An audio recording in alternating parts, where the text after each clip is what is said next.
Welcome back here at PAX East in Boston, Day 3 versus Evil, bringing you the good stuff.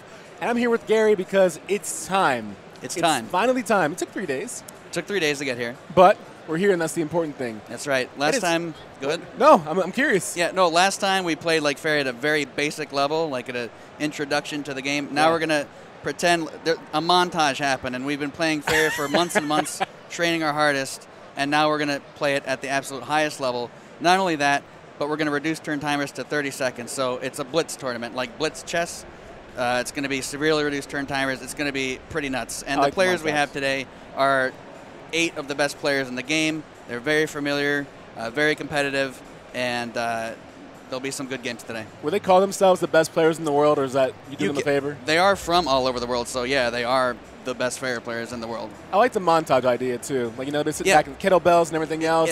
We tried to prepare it. We're going to have a whole video of a training montage video, but yeah, just imagine that it happened. This is good too, because everyone who was watching the previous day and they saw the Fairy gameplay, they were like, wow, that's pretty cool. I wonder how it expands to a high level. Yeah. Guess what?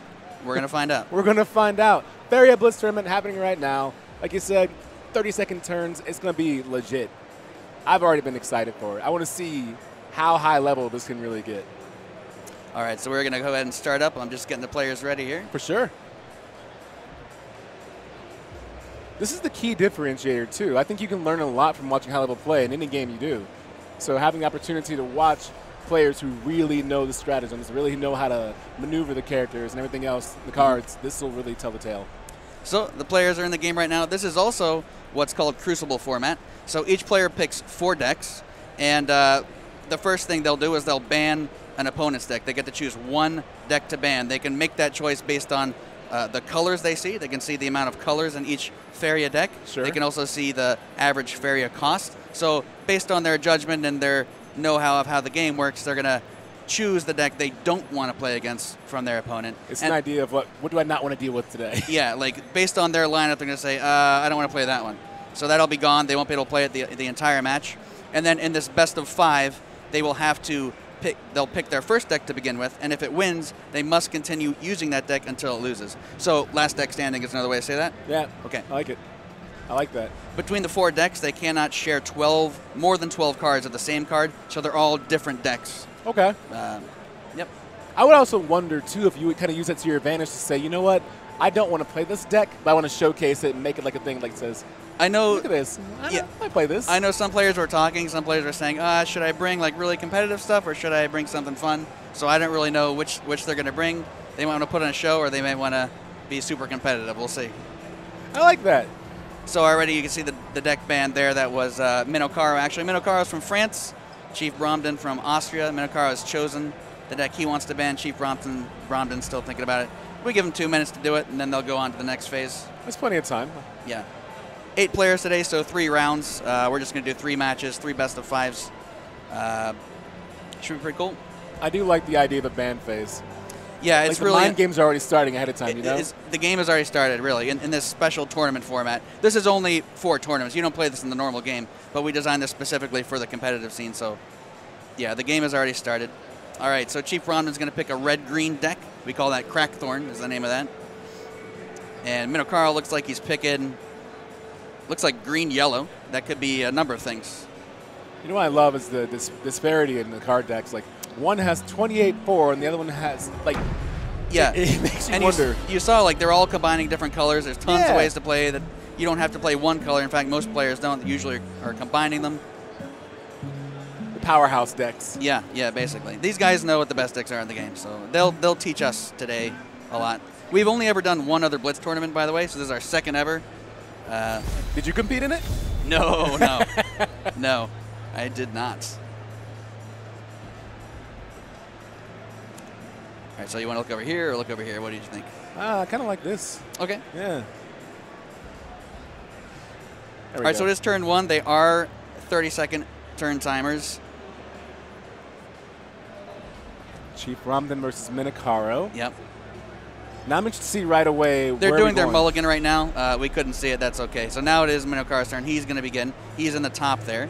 So he's going to make a desert right away, and he's already straight to the Faria pool. So he just took like a 3 or 4 second turn, but he had like 25 more seconds if he wanted. Towards the end of the matchups, They're definitely going to need every single second of that. I like the courtesy right away. Greetings, you know. Oh yeah. Oh, look at them. Look how look at nice that. they are. Aw. They're nice guys. They are nice guys.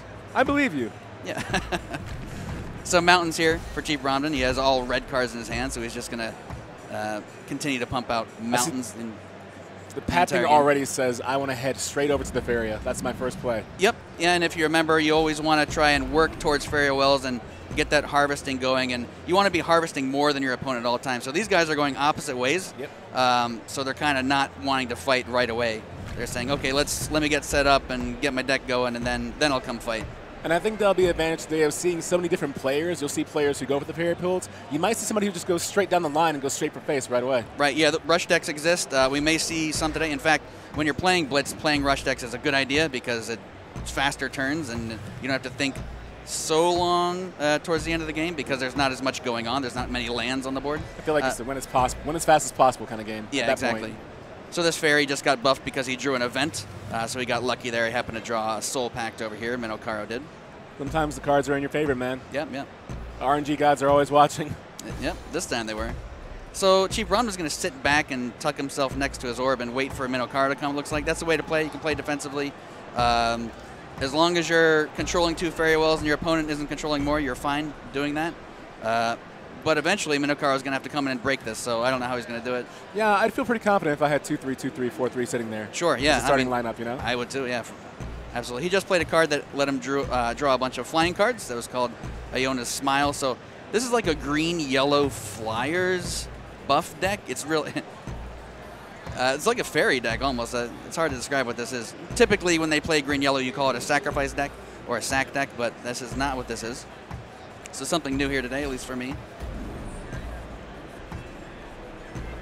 And for those at home who are watching for the first time, the flying decks allow you to traverse over the water, correct? That's right, yeah. That's the main benefit of flying is you don't have to build land to move forward, so lots more flexibility there. Makes you wonder what Minnow has up their sleeves. Yeah. Shouldn't have done that. We can see. Yeah, I guess he didn't want to make that land there. He's got an entire Sentinel like Vanguard set up right there. Yeah. He's making like a V, like some kind of defensive V. He's leaving it up to Minnow to make the first move, which may or may not be a good idea. And there's the first move. So that guy's charging over there, probably going to trade on the right. Axe Grinder is that card versus the Fairy. Oh, he has a Tethra in hand. Oh! Just for an event, so that's what we're talking about there. That happened to draw an event there to buff those guys. It's exactly what he wanted. Choking Sand to clear one of those 2/3s. Oh, it's like it's going to be so almost good. a board clear. Yep. Just like that, 1-1 becomes 6-4, and now everything changes. Oh, it is actually a board clear. So everything's gone. Minnow spent all of his Faria. It's all gone up here. Goodbye, Vanguard. Yeah, it's done. This is the beauty of the game, I think, right? Yeah, At one point, we saw like it's like a dance. It's like a standoff. Like, okay, I'm going to put all my stuff down. You're going to do your stuff down. Who does the first trick? Who makes the first move? Well, Minnow did it. But Chief Romden has 14 Fairy, if you see down here, 14 minutes. So he has tons of stuff he can play. He can play his entire hand. Well, he can't now because he needs to play another mountain for Cypher. I think that's the biggest fear factor for me when I'm watching this game is that any card you see 1-1 is not going to be 1-1 for too long. Yeah. This happened twice already. Yeah, and all these fairies, they all can charge. They have tons of mobility. So this guy can go all the way over here. This guy can go all the way here. And they're all flying, so he doesn't need to make any lands. He can just fly over and attack at his leisure. There's a buff there at 8-6. Good Lord. He can clear off the Rakoa. Now, the Rakoa, when this thing dies, it will give Chief Romden some extra Faria, but it's not really going to matter. Already down to 12. This could be like 2 turns, and it's GG. Sometimes the cards are on your side, though. We'll see what happens. Yeah. So he's... if I'm between 2 cards, like, well... You know what that means. What does it do? If they're doing that, then he's not happy. We've all been there. Yeah, the mouse scroll wheel like that. It's just like in real life. You ever play real life Magic? Like you're always like shuffling your cards. You're all agitated. Players do the same thing here. It's funny to watch because you can see where all their mouse is at, where they highlight what they look at. Gives them kind of a personality. Now, do you think there's any chance right here? Well, actually, Cypher was just played, and the other Fairy was cleared. So now, well, with Tethra, things have changed. That's going to buff the Fairy at the 7-10. Cypher can't deal with that, and if Cypher falls, he's not even going to bother. He could have killed Cypher there. It would have been pretty much the end. But, yeah, there's almost nothing that Chief Romden's going to be able to do at this point. There's a 7-10 next to his orb. He only has a 5-6 to deal with. Crackthorn could be an answer here. It actually, so Crackthorn does some random buffs and damage. We'll see if that works, but the odds are incredibly low. He has to play a forest to play it. I mean, I imagine he's going to do it. It's the only thing he can do. Oh, he's looking for another answer. Ground Shaker is not it. GG. And that's that. Okay. GG indeed. So that's game 1. This is a best of 5. You think maybe it'll be easier to look over there? Because I kind of feel like we're going to hunch in the laptop. I mean, I think we got a good view over there. Yeah. All right. I don't want to mess up the cameras too much. No, you're fine. It's just a matter of what shows sure. up best. Now this is good. Okay. Wonderful now. All right. Yeah, let's do that. So we have to hunch over. Okay, so like I said before, since Minnow won, he's going to have to continue using his deck, which is the one on the left there. And Chief Bromden, his second deck is grayed out. It's dead. He can't play it again. It just lost. So, the other way. Yeah, the other way around. Yeah, Minnow won. Chief Bromden lost. Chief Bromden lost. Minnow won. Yeah. This is good for Chief Bromden, though. It gives him a second to think about, well, how do I answer this, right? Yeah. Kind of seen the beginning of this. Had my previous game plan. How do I fix this with my decks that I have left? Yeah, okay. I was just making sure. Yeah, Minnow, so he's going to continue using the green-yellow Fairies deck. And, yeah, Chief Bromden gets to pick whatever he wants here. And actually, he chose another type of green-yellow deck. So this is going to show how different green-yellow can be. This is green-yellow sack, basically. So it's a very defensive deck. He's going to be destroying a lot of his own creatures to gain benefits from doing so. Like, that's what he wants to do. All of his cards are going to be designed to do so. Like his Demon Wrangler down here, you can sacrifice another creature and summon a much better creature in a lot of cases. This thing, every time a creature dies, it's going to hand buff something. This guy is like the linchpin. If this guy comes out, it's nearly going to be game over by that point. So if we get the Soul Eater, Chief Bromden will be pretty happy. I like games like this when it happens. So those 5-2s you quickly become like 6-3s. Right. 7-4s and so on and so forth. Right. Which makes the sacrifice worth it. Yeah, that's kind of the idea here. Now, the interesting thing is Minnow doesn't know exactly what decks Chief Bromden is running. He can guess. He can make an educated guess. Sure. But by like turn 2 or 3, these players are so good they're going to know exactly. So he's looking at the way that Chief Bromden builds his lands, and just by seeing that and the first card he plays, he's going to know exactly what deck he's up against. And you'll see, like, after that happens, he might, like right now he's building his lands defensively kind of, but if he notices that sack is coming out, he may think that he has to go aggressive, like all of a sudden, and just dart for the orb. Because if you let a sack deck sit back and do what it wants to do, you're dead. Like right now, this tips his hand. Yeah. Yeah. Both of them up there. You see the sacrifices. You go, okay, I know what I'm dealing with now. Yeah. Now I'm playing GUI sack. Okay, so now what do I do? Now your game plan might change. So you can't just sit back and wait. He's going to have to do something. We'll see what he is. He is playing like a fairy deck though, so that makes it difficult. Fairy decks do have to set up as well. It's just in the late game, you're never going to beat GUI sack. Chief Bromden taking a similar approach to last time. The little V formation Vanguard right there. Yeah, I mean it's like an identical. It's like a mirror matchup here. Yeah. So he is going to preemptively buff his fairy here. This fairy could still get a buff if he draws an event, just like last time before. This is one of the dragons, Tethra. It's a really big card coming out, so giving himself a buffer. Because the sacrifices are going to come, but he wants to survive the sacrifices in the first place. Yep. Doesn't want to trade it off and lose and then have them get buffed up. Yes. Right. Yes.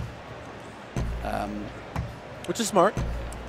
It is. It is smart. And they're both playing exactly as their decks should right now, but I think after this turn, I think Minnow is going to, oh, okay, well now things have changed. So this card has Death Touch. Yep. Last word, summon the Shimmering Stance and takes place. Yeah, so when she dies, she puts a statue up, it heals you, and it also taunts. She's really defensive, and she can kill anything in one hit, so this dragon or the fairy. Fairy got buffed, by the way.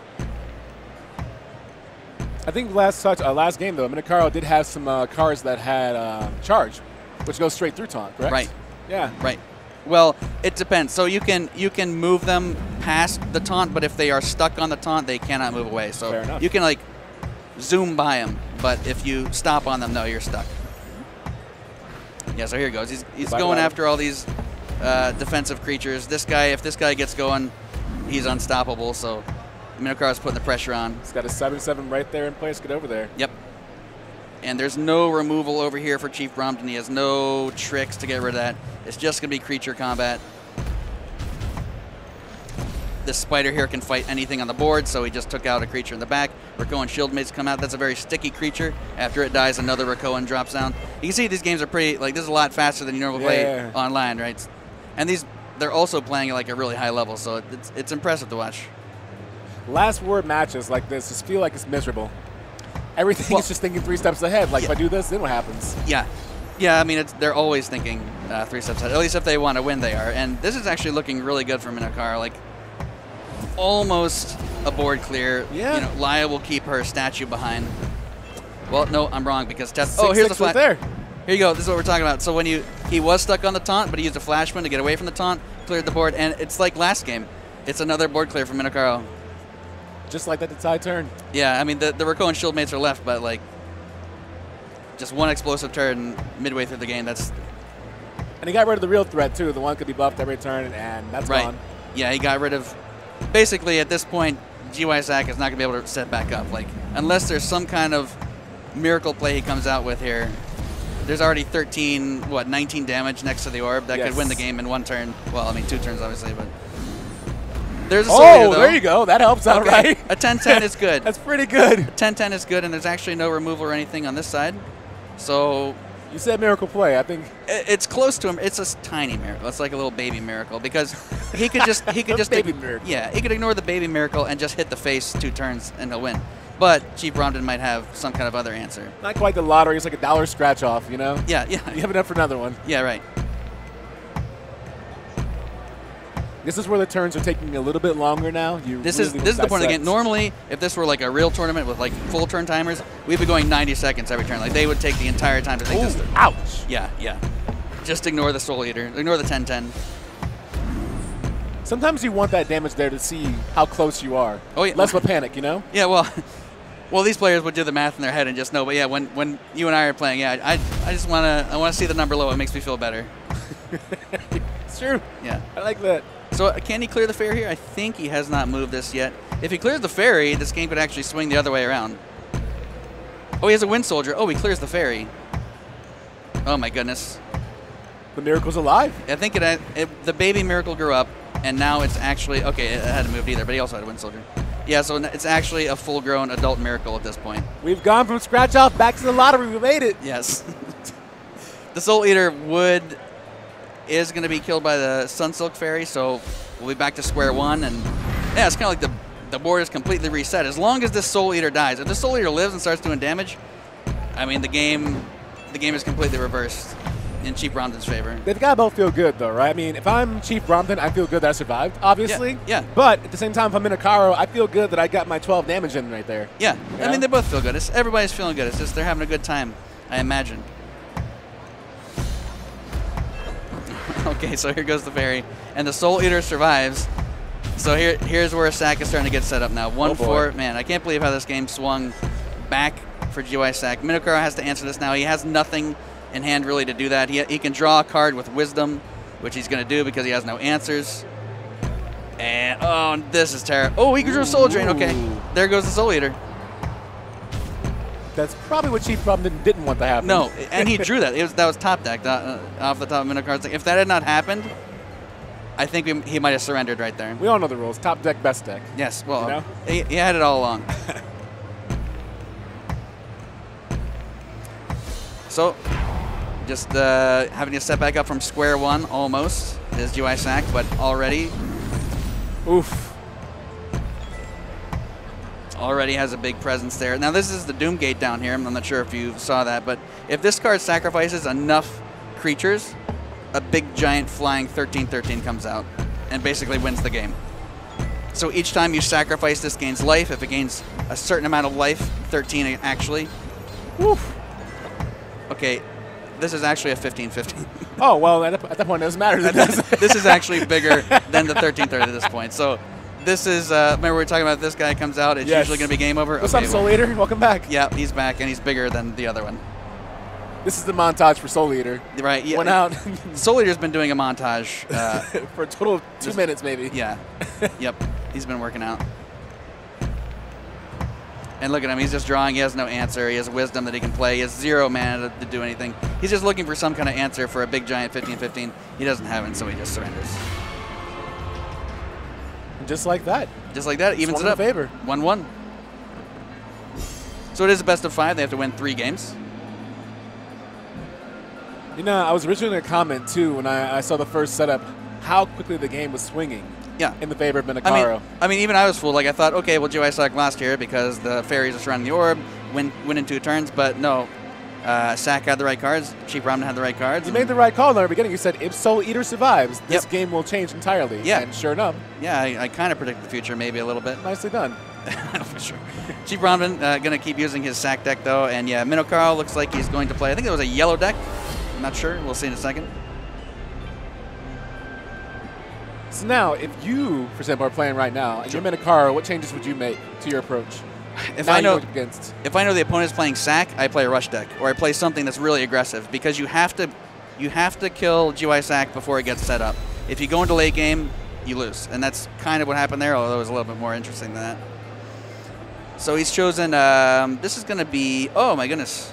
Well, I haven't seen this deck before, but it's going to be yellow with Shadow Silk Fairies. These are really special fairies that if he's able to move these on enemy land, they draw events. So maybe this is another fairy deck? Okay. This is Minnow, by the way, one of the best players in the world. Maybe at one point, unequivocally the best player in the world. So he's always making decks that nobody else is making. Like, people copy his decks. So this is one to copy, probably. I've never seen this before. It's got Drake Riders. It's like some kind of tempo yellow, I'd say. He's been saving this one. Yeah, it's the one he had up his sleeve, maybe. This is the moment. Or maybe at this point he's maybe shared this. Maybe the pros all know this, but this is new to me. And yeah, we're going to see the same story from Chief Brahmin. He's going to sit back. He's going to play defensively, put his creatures down, his fodder that he can sacrifice, grow larger and larger. Good. Okay. I imagine we're going the same direction this time, too. Yeah. Yeah. The V. Yeah, they're going for the V. It works out, apparently, for these guys. Minnow is not going to make a V, if I could predict, because this guy. I'd be different than correct. Yeah, because this guy can fly so over the ocean and yeah, double harvest. That's what this guy's job is going to be. Over here, he's going to put something else. He doesn't have anything yet, but once he has something, he's going to contest this area here. So he's going to fight from both angles, but this guy can fly, so he doesn't need lands. Okay, so not really a lot of good options here. Ooh, okay, Soul Drain helps. Oh, wow, that's actually really good for Minnow. That was the card last game that killed Soul Eater the first time. Yeah, yes, it was. He could have, I'm not sure why he didn't. He could have killed the shield mates and then, oh, he didn't have the lands. Okay. That's probably what he's going to do next turn, is Soul Drain on the Raccoon shield mates and Spirit Theft the remaining 1/1 that survives. Or maybe he'll save it for something else, we'll see. Maybe he has his own plan. We heard 2 options right there, so. Yeah, sure. I'm curious what direction Chief Ramen is going to go now. Well, I mean, it's usually... Oh, okay, that's awkward. There you go. Oh, it's... Okay, the reason why is because this card right here, if it touches enemy land, it grows. So he didn't want to make it easy for him. He wanted to make it a little harder, I think. Sure. I'm not sure there's too much of a difference between here and here, but he obviously thought there was. You can expect there's some sort of movement trick up here in Minnow's deck. He doesn't have any in hand, but I imagine he has something in his deck. Oh, well, right here, that actually... He needs 1 more desert to play it, but... With this Windborn Champion, he can move any one of his creatures after he plays it, so he can just instantly, this guy goes down and he can move it again onto enemy land or anywhere, really. Then he starts growing and then, yeah. And he grows, yeah, he'll get 2/2, so he'll be a 5/6. I love the mental chess right now of things like that, playing so far ahead of the game. It's really, at this, I mean, it's really similar to chess in a lot of ways. Competitively, you really have to think every turn out. The most important thing often is land placement, believe it or not. Like, yeah, you can move your creatures around and do tricks and everything, but land placement dictates so much about this game. Choking Sand here is going to remove. You want to get rid of that 3/3 there. Chief Brahmin laying down some cannon fodder, though. Yep. Yep, that's pretty much what he does. That's pretty much what Sack does. Okay, so here's, like we said, he's going to use that. 5/6. 5/6 now. He's corrupted. Spirit Thefting away the Assassin. He gets that for free, clearing that. And Splendiferous, he says. And there's another Drake Rider. Goodbye fodder. Yeah, the fodder's gone. There's a Doom Gate again. So when he played that Spirit Theft on this Assassin, now he has it in his hand. Now he can play the Assassin. He doesn't have this in his deck. He stole that from Chief Brahmin. So Minnow now can play that card if he wanted to. He's got a plan in mind. Yep. I'm just curious what it is. I wish I had like a microphone inside their heads so I could hear the thoughts. It's really, sometimes these guys play tournaments and they have like team chats you can listen in, and the stuff they talk about is really interesting. They really think about a lot of stuff. Okay, so well, one spirit down. About 17 things just happened, but the end result is that this guy's a 4-7 and most everything else is dead. Hey, look who's back in the deck. What's up, Soul Eater? Yep, there he is, and he's a 7-7 already. Didn't take very long, did it? Yeah, his montage is about halfway through. He might actually come out next turn. And his montage is yeah, it's a common theme apparently. Oh, okay, Last Nightmare. He just used the Last Nightmare on the Bone Collector right there. He would love to have saved that. Oh, he has another one in hand, luckily. Okay, because the Soul Eater is going to come out. He's going to need a Last Nightmare. Whenever you're playing against sacrifice decks, you count the Soul Eaters that you're playing against, and you count your Last Nightmares if you have them, and you generally try and save them for them, because there's no other way you can kill them. And they're the biggest threat. They're the biggest threat. That's what all you want to do is get rid of that. Other than maybe this Doomgate, but it doesn't easily trigger. Like, it's very rare, I'd say, that you'd see the Doomgate triggers. If it does, they're probably already winning. Which is so good for cheap Brahmin because you put the Soul Eater out there to stall long enough. Yep. For it to go. Yeah. Make it a threat. Yeah, there's lots of different ways they can support the Soul Eater. It's 9-9 now, by the way, because he killed another couple creatures.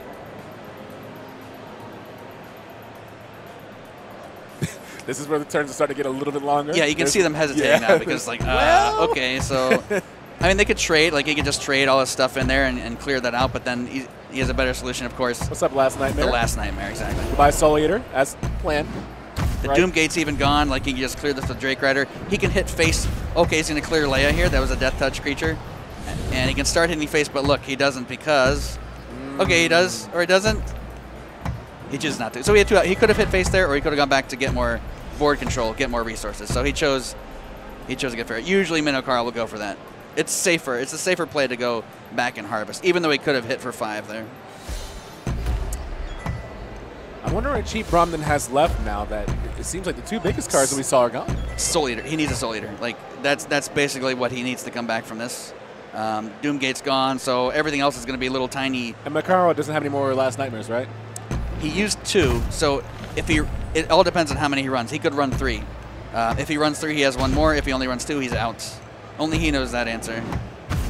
We might soon. Yes.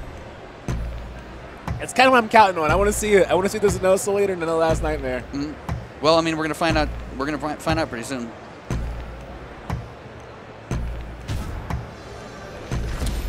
Good little lifesteal there. Yeah, just giving him no chance. He just removed. He didn't even need to remove that, but he wanted to play the Shitan Assassin. Yeah, at that point, once the Assassin came down, like that has Death Touch. That'll kill. If he plays another Soul Eater, that'll kill the Soul Eater right away. So there was almost nothing he could do at that point. Minnow is 2 games up, and match point for him if he wins this. That's the end of the round.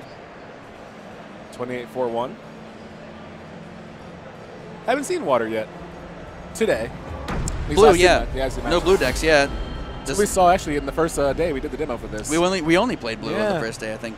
It was. You're right. Yeah. It was only blue. And it's coming back. But it's nice now to see the different decks in action that I didn't get a chance to see beforehand. Yeah, yeah. I mean, it's almost a completely different game when you playing it before at that level, and then here it's a different animal. So yeah, this is going to be blue. Looks like it's going to be a really deep blue, which means a very control-based blue. It's going to go late game. I wonder. I didn't get a chance to see if this was blue-red, but it looks looks like blue so far. Just blue. There's 28 blue. Maybe 4 red and 1 something else. Oh, there was 4 red. Okay. Well, I bet. Okay, I bet he's running Garridan. You'll see, it's a big dragon. He's going to play it. Everyone's going to be happy when he comes out. Will you be happy? Oh, I'll be happy. Cheap Brahmin plays a style that I would want to play, at least in the first few turns, is that I like having the ride or die, like live or die. Yeah, well. This will work well, or it's going to fail completely. Yeah, I mean, he's a ride or die kind of guy, I suppose. But yeah, so we're going to see the same thing coming out from Minnow. He's going to, hopefully, he's going to get his Drake Rider here, I imagine. I'm always wrong. Well, I thought he was going to, I can never predict. Oh, there he is. There's Garridan. Yep. You're right. There it is. Yeah. See? You were always wrong. Look at that. I guess so. This time I'm okay. Yeah, I thought he was going to play here and do the same thing kind of like last turn, but nope. You're like 4 for 7 today, I think. Yeah. It's pretty good. Yeah, I'm happy with that. But yeah, Garridan, usually people splash just for his effect is so powerful. People will splash red just for Garridan sometimes. In this case, he has. So this is a board clear. Garridan's basically a board clear. That's a pretty good gift. Pretty good gift, yeah. If he gets behind, you know, this is what's going to come out. That's the good friend who goes to the party and says, I brought you this wine bottle and these cheeses. Yes, and also lots of fire because I'm a dragon. Which is good for any party. Yeah, who doesn't like a dragon at their party? A little bit different this time, going for the Windborn Emissary. Probably going to move him over here to harvest from these wells. Seeing the expensive cards now, too, getting up in the 10 fairy cost. Oh, yeah, this blue deck is really expensive. Windfall is basically the greediest card you can play. He's going to play it right now. That gives him extra 2 fairy for free. Battletoads come out. They're just going to block. They're not going to do too much. At this point, if you're Minnow, do you kind of have an idea? Do you know yet? About what you're playing against? Uh-huh. Oh, yeah. Minnow knows for sure by now. Just once he saw the Windfall, he knows. He knows what to expect. That's a dead giveaway that you're going deep blue and maybe even red. And in this case, what's up? Wait a minute. Protection. Ice Rock Behemoth. Ooh. Okay, I wonder if this is even a bargain deck. I'm not even sure now. But yeah, this is I was saying this is really deep blue with maybe a little splash of red. He's got Ice Rock Behemoths in here, so this is a straight up blue-red deck. Now, what is the strategy that Cheap Rom is going for right here? He's going to try and play his big giant things. So Ice Rock Behemoth would be great. By the way, he's probably going to play Aurora here to buff up his Spring Moki. He can change that into a 6/6 if it survives. And 6/6 with protection and taunt? No protection. Okay. But that's only if it survives he'll be able to do that. Okay. Minnow probably is going to stop him. No, he's not. Okay. It's out of range from attacking anything, though. Okay, Aurora's Creation. This card lets him copy anything on the board. Oof. A lot of times you'll see people play Garridan and then copy the Garridan. Yeah, I was going to say, that's dirty. Yeah. Oh, what a deck. That's what that's about. So here's Aurora. That's a 6/6. It changes something into a 6/6, and that's what he's doing. Boom. There it is. He's going to copy Aurora this time, though. That's also a good move because he can make this Aurora 6/6. This is brilliant. Yep. I'm so happy now watching this. This is a fun deck. I'm glad he played this deck. It's fun. You don't often see Ice Rock Behemoth at all. Two Last Nightmares in hand from Minnow. When I start playing this, I'm stealing this deck. I'm starting off. This is a good one to play. This is a fun one to play. If Ice Rock does come out, though, Chief Romden's going to be sad because Last Nightmare. But one's gone, so there's only one left. So if he's able to bait another one out, then yeah. Ooh. 5 health left, though. He's not going to have much time. And this is match point, so if Minnow wins, he advances. It's taken a while to set this up. I mean, like you said before, it's an expensive deck. Yep. Oh, yeah. This is a slow deck. By no means is this deck going to win quickly. Is he able to stop 5 damage? No. There was no way. He had no taunts. Nothing he could do there. I'm so sad. I know. Me too. But I mean, obviously, GG's to Minnow. Well played. GG's. Oh, yeah. Well done to both players, really. And Minnow is going to go on, and we'll set up for the next game. We got 2 more matches. And, I think we'll take a little short break to set that up. I need a break, I hope so, from that. I mean, Let's I'm relax. out of breath from that. Let's relax a little bit. We'll be back, though, with more stuff. So stick around. Short intermission. Stay tuned.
Well, we said a short break. That was short enough. Short enough for me, and we're ready for our next match. It's going to be Dill versus Amoeba. This is round 2. We're already in round 2. There's only 3 rounds today, only 8 players. So right away, Dill versus Amoeba. We're back in the ban phase, of course. Yep. 2 brand new players. We have, well, I mean, brand new players for us. These guys have been playing a long time, but 2 new sets of decks. Oh my God, Amoeba, that deck, 3, 12, 21, 9? Yeah, that looks like chaos. There's a lot going on there. Green, red, and yellow. It's going to be a kind of like a Rakoan deck. Rakoan is a subtype in this game. So already right away, Delgarno said, "I don't want to see that." Well, they haven't chosen. They're thinking about what they want to ban right now. I can tell you just by looking at these. This is some kind of yellow flyer deck. This is green, red, Crackthorn. He looks like he has 2 different types of green, red, which you can do. You have to have 12 cards or less that are similar. But banning, Amoeba's going to ban, I believe that is a blue-yellow, some kind of events deck. So he doesn't want to play against that. And Delgarno got rid of a red deck, mono-red. It's like probably a mid-range combat red. It's a really powerful deck, this one. A lot of people don't like playing against it, so that's no surprise. And going for one of his green-red decks, meanwhile, yeah, we're going to see the Rakoans right away. Okay, cool. Interesting setup too. I think in terms of in any kind of competitive game, you want to have like a mental edge too. Sure. And right now, if I'm Amoeba, I'm thinking if one of those decks don't work out, the Crackthorn decks, what is the other one going to hold? You know, like how much more different can it be? So he probably has 2 different techs. So he teched one of them to be good against these decks, and one of them to be better against these decks. Okay. So what those cards are and what those changes are, I could only speculate. But there's going to be a difference. A specialty difference in them of some kind. They are going to share a lot of similarities, but they're going to be very different. And yeah, this is definitely a Rakoan deck up here. Rakoan War Leader here. Yeah. I love the courtesy. Yeah, they're very nice. These guys have been playing together for a long time. All our competitive players, they all know each other. These guys, I'm sure, have played against each other a number of times. We have what's called the Feria World Circuit, where you accumulate points over a season, and then at the end of the season we have a seasonal cup. Okay. So there's this whole competitive scene. These guys, they know what they're doing. Is the cup going on currently? Yeah, actually we have our seasonal cup next month. Okay, so the season just ended not too long ago. So the cup will take place next month. Who was cup champion? It's, I think, Minnow. Was it Minnow last time? You're putting me on the spot right here. On purpose. Yeah, on purpose. That's hard. I believe it was Minnow, but don't quote me on that. I believe you. Yeah. You said at one point he was probably the best player in the world. At one point we calculated the amount of wins each player had and the amount of earnings they had and everything, and I believe he was near the top, if not the top. This is the first time I've seen within a few turns someone actually attacking a card and going face at the same time. Usually this is that slow climb. Yeah. Yep. It's already a big change. And you can see this is a very different. Each match we're watching today, each game we're watching today, it's different. The land placement works differently. This time, yeah, they're coming towards each other. We've seen it go differently every time. So we're actually going to see these guys fight for control of the same very well. So there's going to be a lot of combat. You're not going to see people hanging back, building defensively, and this is aggro. Waiting. It's just going to, aggro, yeah. I like that. I'm not clever enough for it. Yeah, you have to be pretty clever. This is an interesting card here, the Zephyr Vulpine. If it moves into a forest, it does. Okay, he doesn't have another forest to teleport to, but it can teleport to other forests. Oh, that's cool. Yeah. That you control, friendly ones. Sure, mobility cards. Yeah. Zephyr Vulpine. Oh yeah, whenever this moves into a forest, it may teleport to a friendly forest.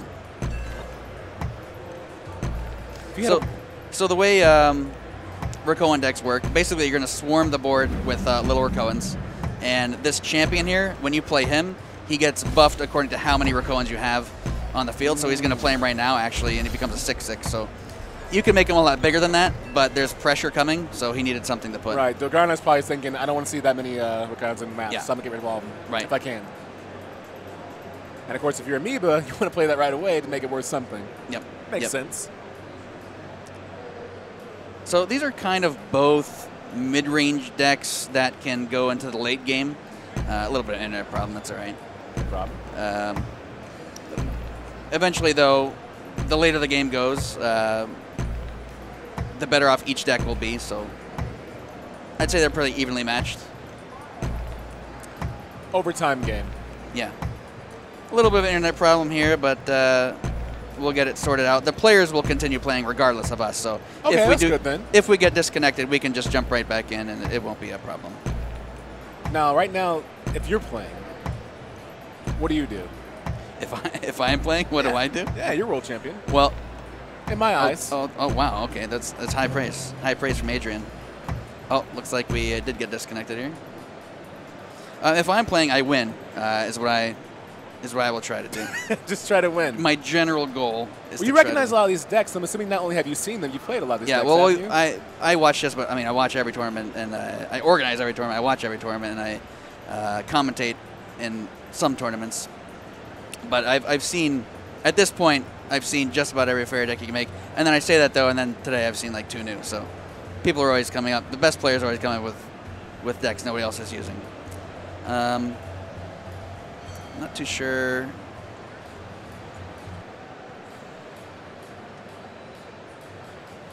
Now, yeah, good solution, actually. We'll work with that. We're getting words from above. Yeah. You guys don't know it right now. We actually have like a secondary voice, and like not in the headset, but speaking to us in a manner to make sure we can get things up and running the correct way. Yeah. These guys are really good here. Yeah. We're waiting a long time to see this, but we don't have time to show it. It's good for me. This is like my first real time seeing this game in action besides the first demo day. So all this is brand new to me. Like, I'm familiar with some card mechanics, but seeing this stuff in action is like, it's very rewarding. Oh, here he comes. He's going to fix it. He's really smart. Don't worry. Makes it look easy. Yep. Now, the Rakonen deck, you said that the Chief gained +1/+1 for every Rakonen they had out there, right? Yeah, the Chieftain. The more, basically, yeah, you put as many Rakonens down as you can. Right. And while you can be safe with them, you want them to survive long enough so that when you play the Chieftain, you have a gigantic Rakonen. So he's like the leader of them all, right? Right. And since he played his right away, he was only 6'6". Would you have another one in the background waiting? You have multiple of them, right? Oh, yeah. I'm sure he runs 2 or 3 in his deck. So okay. He had to play that one, though, because... the pressure was coming. Pressure was coming up the side there. I guess the big thing I was waiting to see is, since the pressure was coming, he only had one out there. How much time does he have to put out more Rakonen to build up to another Chief, you know? Well, I mean, it all depends. Like, whatever would have happened next, like, whatever was clear, like, basically, if the Rakonens all were destroyed by whatever the other side was going to do, then they've lost the game. Like, if you lose all your Rakonens, you lose your champion, you have no swarm going, then you've lost. Right. Chief's worth nothing at that point. All right, let's see here. We might just jump right back into this. Good news is we're logging back in right now. Yeah. We can hop back into the gameplay action and find out what is happening. Look at so this. my question might be answered right away. What did it might happen? be. It's probably already answered. Okay. There's a lot of answers now. So what has transpired since then? Okay. What Well, can you see? we have one Rakonen down here. One Rakonen by the. So he made it this far. He actually has. So Amoeba has one piece of land right here that he can summon Rakonens on. Dilgarno, this guy. He's all the farthest he is up here, and he has no lands up here. So it's kind of even, actually. I'd say we didn't miss anybody winning the game. That's good. Yeah. Lots of Rakonens still in hand. So the stratagem still works at this point. You can still set it up. Oh yeah, he's got plenty. Now, what is Dilgarno going to try to do at this point? Dilgarno, well, he has this card here. Ground Shaker, that's pretty good. It'll be able to clear off this Shield Mate from far away. And then he can further clear it off with a Cypher's Wrath that's going to stop him from harvesting altogether. At that point, he's going to have the entire board. Right now, you can see the board presence here. Dilgarno is winning in that respect. These are his creatures right here. He has all this going on, and all Amoeba has is little tiny Rakonen guy. He does have 10 Fairy, though, so he's going to have to spend that this turn. Okay, we're going to see a Salamander come out here. Salamander? Yep, right here.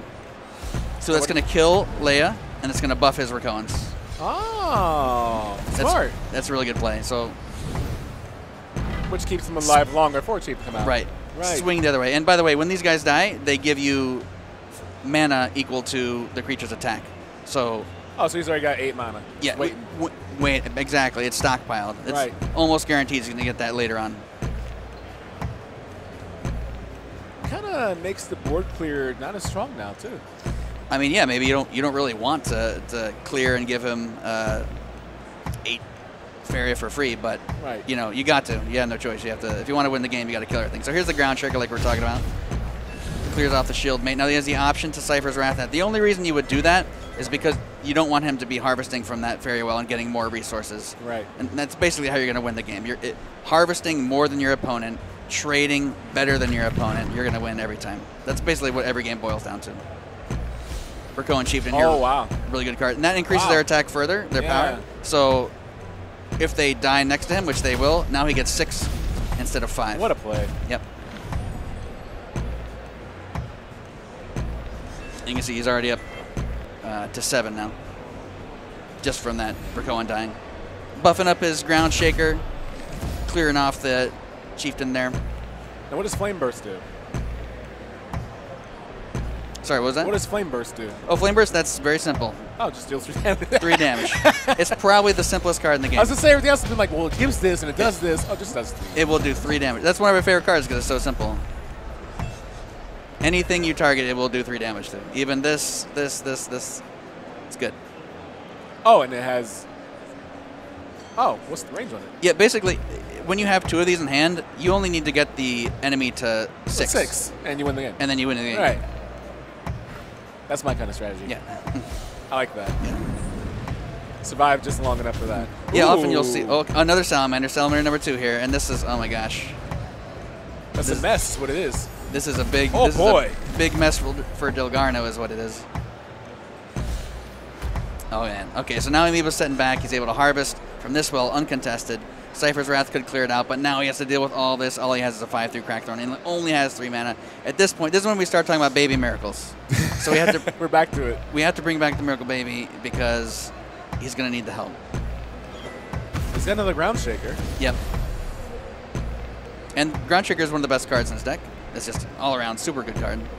So that'll be a good start if he wants to do that. He's just going to Horse Master instead, which is a little strange, but he wants something here so he can harvest Faria. He needs just a little extra damage. So even if this thing comes down, which it probably will, and he expects to trade, he can clear it off with a Cypher's Wrath or something. But he had to do something there, so that's all he had. Maybe waste a Flame card if he has to. Yep.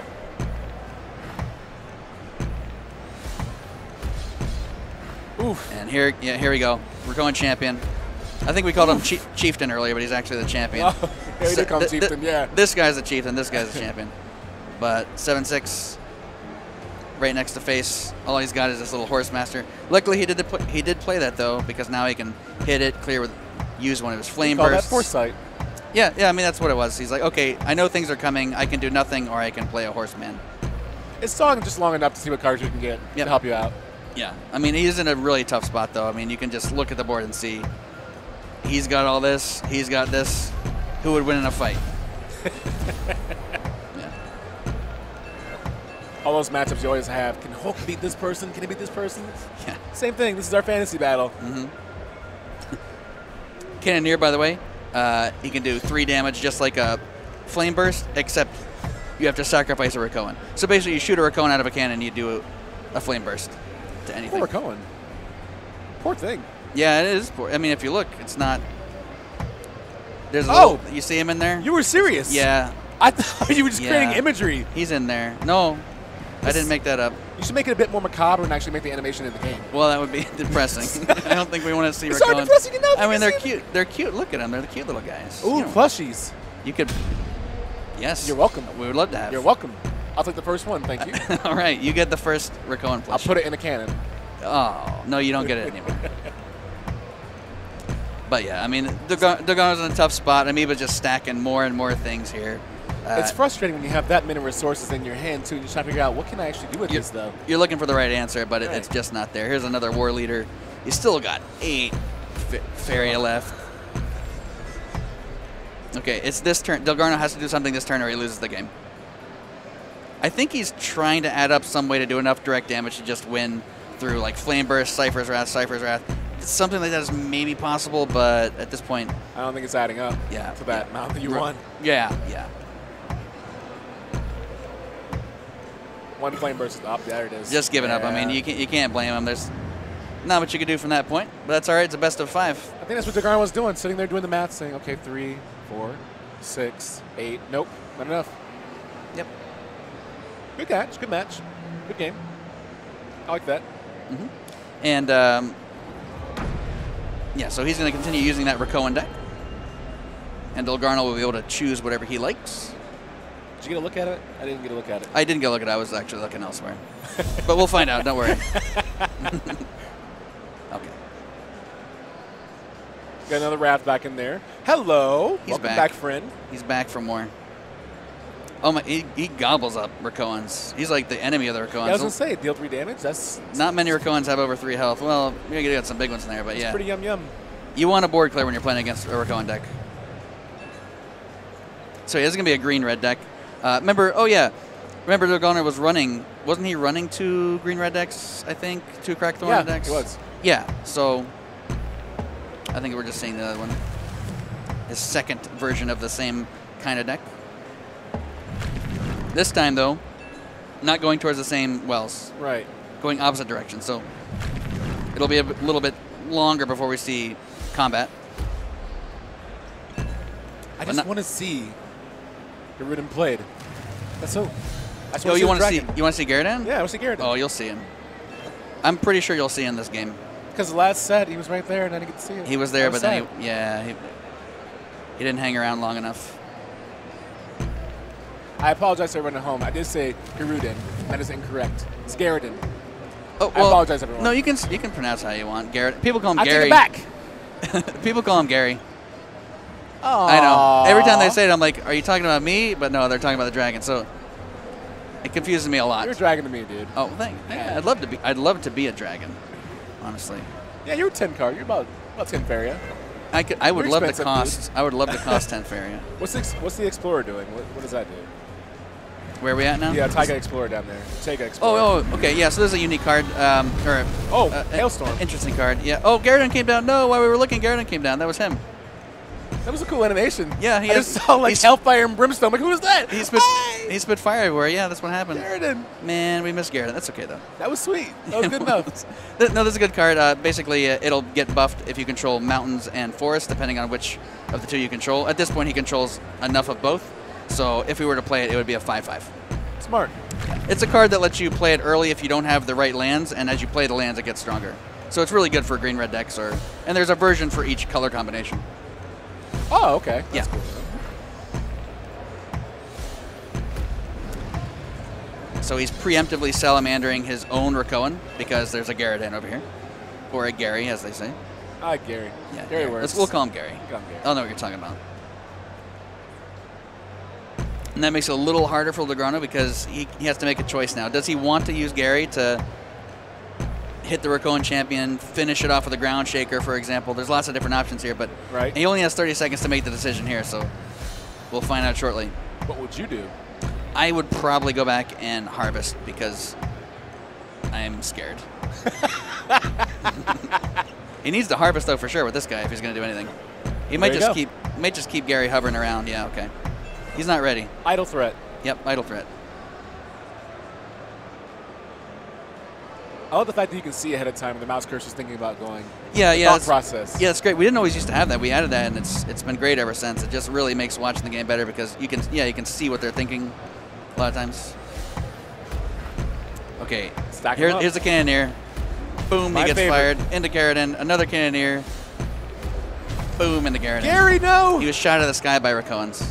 By flying Rakoans. Flying plushies. Yeah, apparently they're hard. They're hard plushies. would not cuddle.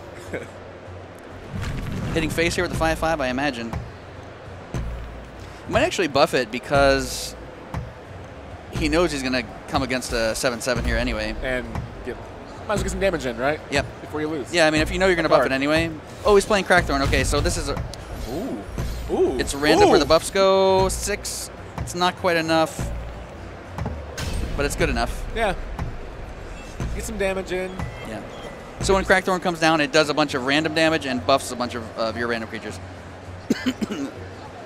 If we look over here, 4 damage split among enemies, and +4/+4 among your own creatures. So. I love cards like that because the RNG of having one card possibly get buffed 4 times in a row would be. Yeah. Funny things can happen with Crackthorn down. But whenever Crackthorn comes down, you have to sit and wait and see what the result is before you make your next decision. So that's what that little delay was there for him.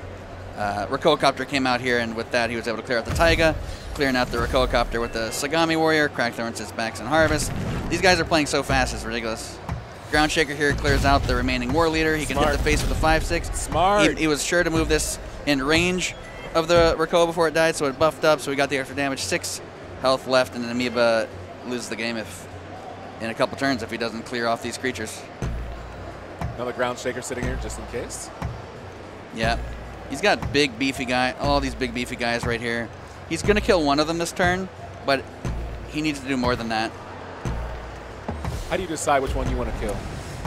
I would say this one for sure because it continues to. He says that was a mistake. I'm not sure what. A little bit of a taunt. Oh, Cypher's Wrath wins the game, I think. Yeah, he drew it. It will do two extra damage, and there you go, off the top of the deck. I guess it was a mistake. It was a mistake after all. And that evens up. It's just like last match, 1-1. It is a best of 5, and now Rakoans are gone, and the remaining Crackthorn deck for Dilgarno will play against. It's either going to be a green deck or a blue-red deck, and it's going to be green. Okay. There's a lot of different ways to play green decks. I don't think I've seen an all-green deck yet. Yeah, well, I don't think we have, no. There's a lot of different ways to do it. You can either make big, giant creatures, or you can be more aggressive. In general, that's basically what you're going to do. So we'll see whether it's going to be like a rushy green deck or a more control-based green deck. Now, do you know Amoeba's playstyle? Which one suits Amoeba better, do you think?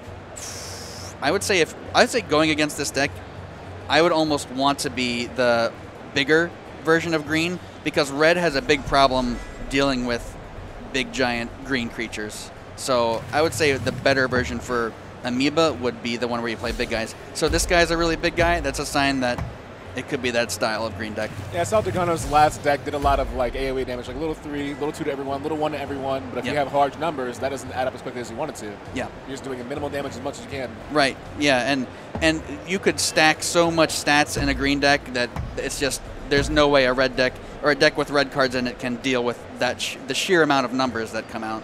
So we'll see. It's actually hard to tell right now because this isn't a typical green lineup, so it could be anything really. Still, Dilgarno does know he's up against mono green though at this point. This is well, actually he could think he's up against Crackthorn, but no, he would have seen the colors. So yeah, he knows. He knows. I imagine when it comes to tournament time, like right now, they're really prepping like the really good stuff. Oh yeah, the unseen stuff. Oh yeah, a lot of people do.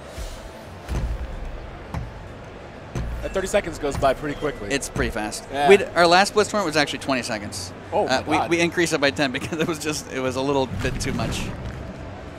And what's been the result? Is everyone happy with the increase in time? Sorry, was that? Is everyone happy with the increase in time to 30 seconds? Yeah, well, I mean, nobody's complaining, so we'll see how it goes. We'll do this one, and we have the previous one. We'll see which one people like better, and then use that one. I'd say. Sure. Yeah, like I said before, this is the second one we've ever done. So speaking of big giant guys. Oh my God. Yeah. Yeah. What's up, man? 11-10. So he wasn't quite big enough, and he feels confident doing that because he knows this deck already. Yeah, he knows there's not going to be any Shaker. hard removal. So he's like, sure, I'll eat 2-1. Yep. 2-1 the next round. I'm still alive. Yeah. But if he were playing against yellow or something, he would be afraid of doing that because sacrifice. of Last Nightmare. Yeah. Last Nightmare. Yes, thank you. Yeah. Which, like, I was saying offline to you, I feel like I'd always want at least 1 or 2 Last Nightmares in my deck for things like this that could happen. Yeah. It's a safety net. It fixes a lot of problems. It's intimidating, that 11-10 just sitting there. Mm-hmm. Yeah, he's just going to march forward, clear off this guy, be in range of face. Oh, he's just going to charge. He's just going to say screw it and go. Yep. Woo! 11 damage to face. Oh, okay, a little bit more.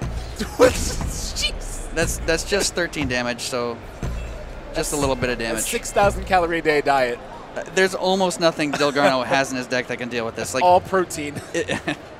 He has to have some kind of taunt, and he has to have some kind of answer for 13. No, he doesn't have it. That's it. Play. Now, that was a quick one.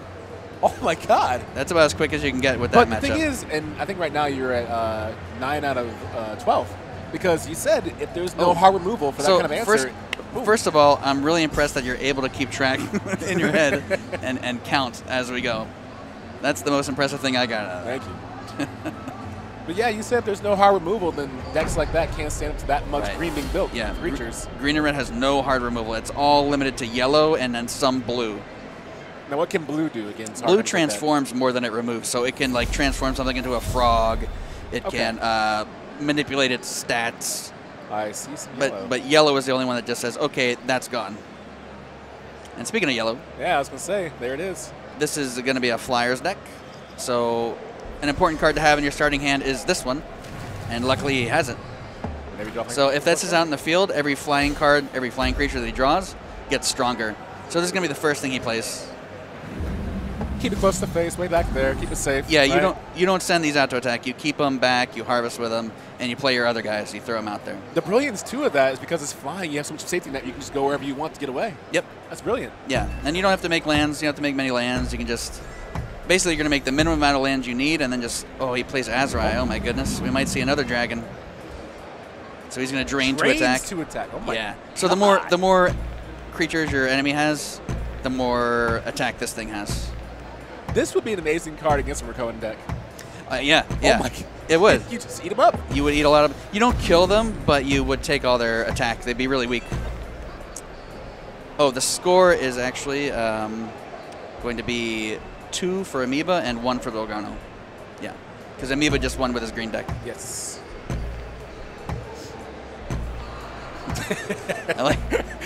I want to have a screen that follows me wherever I go that just talks to me.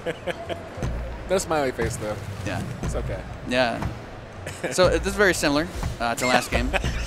A big giant 7/7 coming, but okay. Well, actually, he doesn't have a great answer right now. He's probably going to run away a little bit. Maybe he'll take some Faria, but not trade. Is he running away or does he get the Faria? I think he's going to run. I think I'd run. I would run. Yeah. I mean, if I were this guy, I would definitely run. Yeah, that's not where you want to be right now. Yeah, he's running. Lionfish is pretty good. It has Death Touch, so that's a great answer for the Verdo Enforce. Yeah, ski right over there and say, I don't like the numbers. I want you to go away. Yep. And I'm going to die for it. Yep.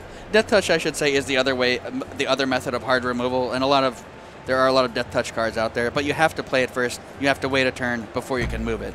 So it's a little trickier to get working. And it gives them a chance to like see, okay, there's anything about that before he reaches me. Can I avoid that? Right, yeah. And Emperor's Command actually is going to make this useless because Death Touch does nothing unless the creature has attack. So he used a card to lower the Lionfish's attack. That is so good. And now it does nothing. Well, it floats around. So now it's just actually just a fish. It's just regular fish. A fish. It's not a lionfish, it's just a fish. It's good though, this thing's over here harvesting the wells on the side there. There's Azrai. Hey! What's up, guys? Yeah. So it's a 13/7, it's not too shabby. Yeah. And Fish is just gonna sit there. He just glubs take over. up space, I guess. Yeah, hey, how you doing, guys? It's a pet now. Yep. So 13/7's out. That's the big one we were waiting on. Yeah, and he has a Flash Wind, which lets you move a creature, so he could actually hit the face. Yep. Yeah. And kind of similar to the last game, right? What we saw going straight to face on the other side versus Dolgarno, and we saw 20 turn to like 7 pretty quickly. It's like the same, but in reverse. Yeah. Yeah. But also, this is something to worry about. So he has to make a decision. Does he want to try and defend or go face? I think he's going face. Yep, there he goes. I mean, I think I want to go face because how many chances are you going to get to do that much damage at once, right? Yeah, and then once your dragon dies, once Azrai dies, then what do you do? So, yeah, might as well use him. It's a good trade. Meanwhile, I don't know what Fish is going to do right now. Fish is actually, he's making his way farming. over here. Okay. Yeah, he's going to go farm. Nice stuff. Fish somehow was ignored in the whole battle, and he's getting out of there. Goodness. Yeah, it actually worked out well for him as far as his life goes because now he's out of the battle and he's just going to live a nice, calm life. He would have died otherwise. He would have been used. Just farming the rest of his life, I guess. And that's it. Oh, looks like that. Yeah, there was nothing he could do. Azrai was too much. He would have won next turn, and that's tied 2-2. That's 2-2. That's good stuff. So this is match point, regardless of who wins.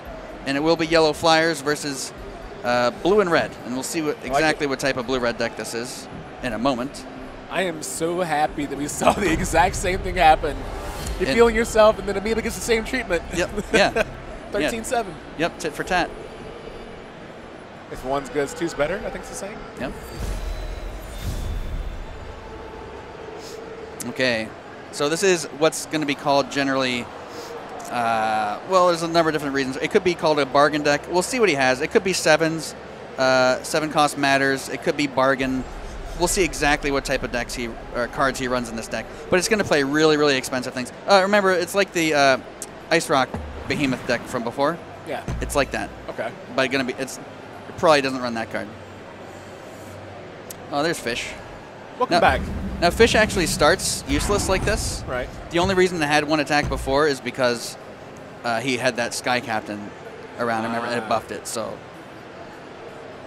but yeah, he's just going to use him as a farmer, as a harvester. Smart. Yeah.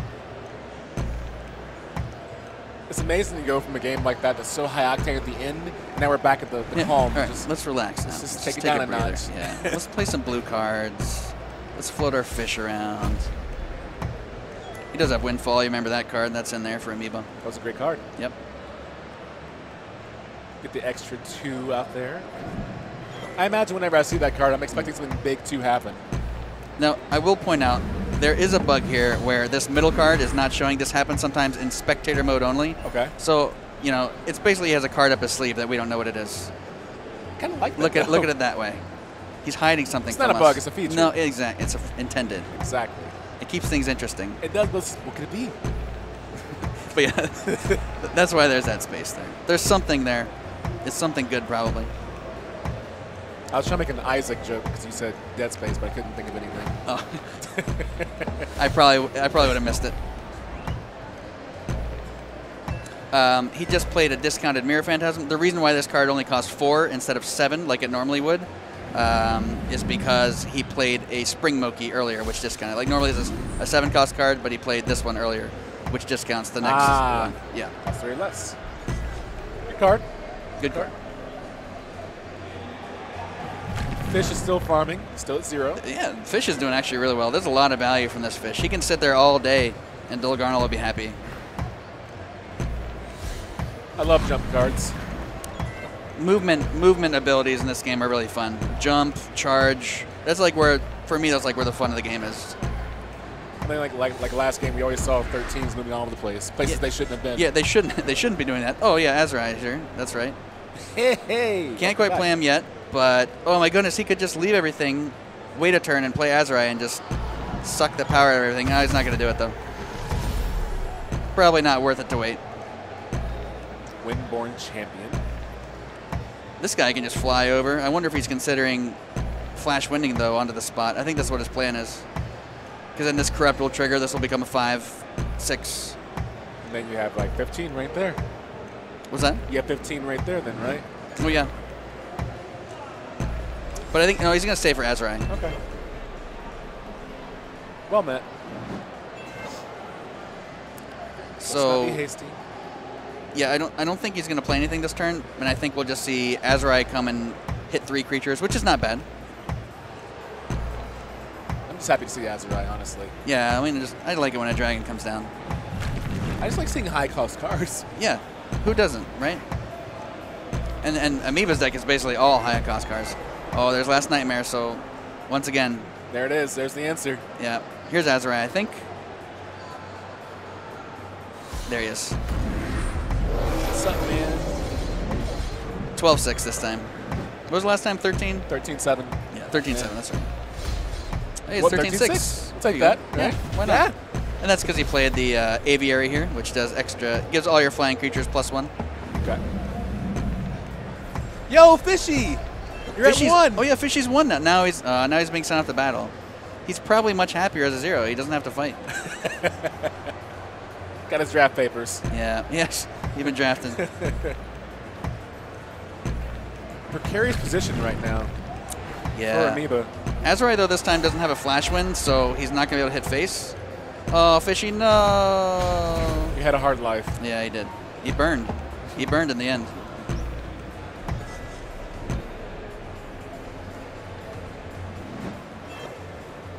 Keep an eye on that Last Nightmare, just in case. Yep, yep. And he's going to need it. Against this deck, you're definitely going to need a Last Nightmare because there's going to be big, giant things. Windborn Champion lets Drake Rider trigger his Corrupt. That's nice. It's kind of funny, though. I mean, you have a last nightmare for big champions, but on your side, you're already rocking a 6-3, a 13-6, 6-5. Yep. Oh, yeah. But over there, like you said, Amoeba's deck is expensive. I see 10, 9, and 10. And I think Gary's over there. Oh, and Gary's back. What up, Gary? Back again.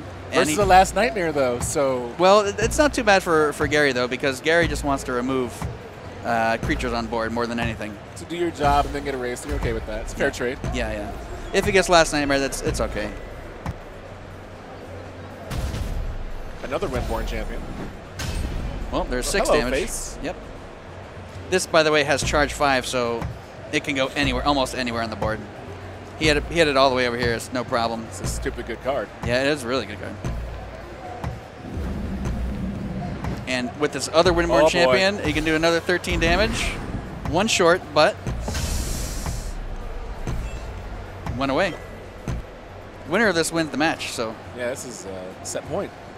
He can clear these off, though, is a thing. Like both of these can clear off the dragon and the champion, but then he has to deal with this stuff, and that's the problem. So he has to find answers for that.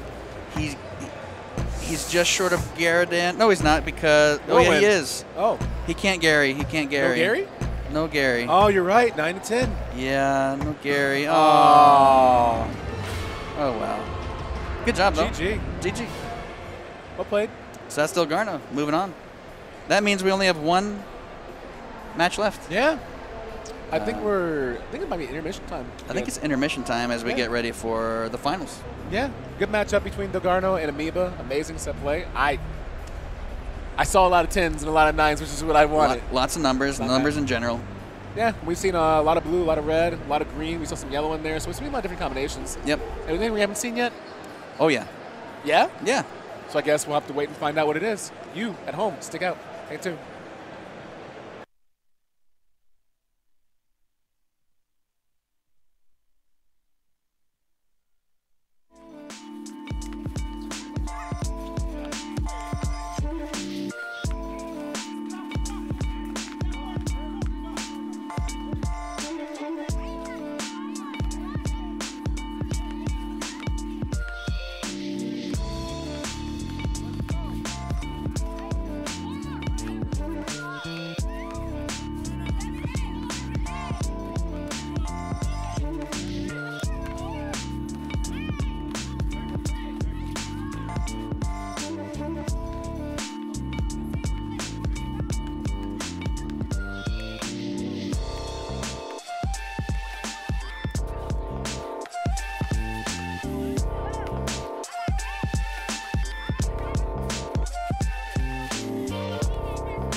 You know, we had a short break last time. We were entitled to a longer break, I think. Yeah, just a little bit longer. We earned that one.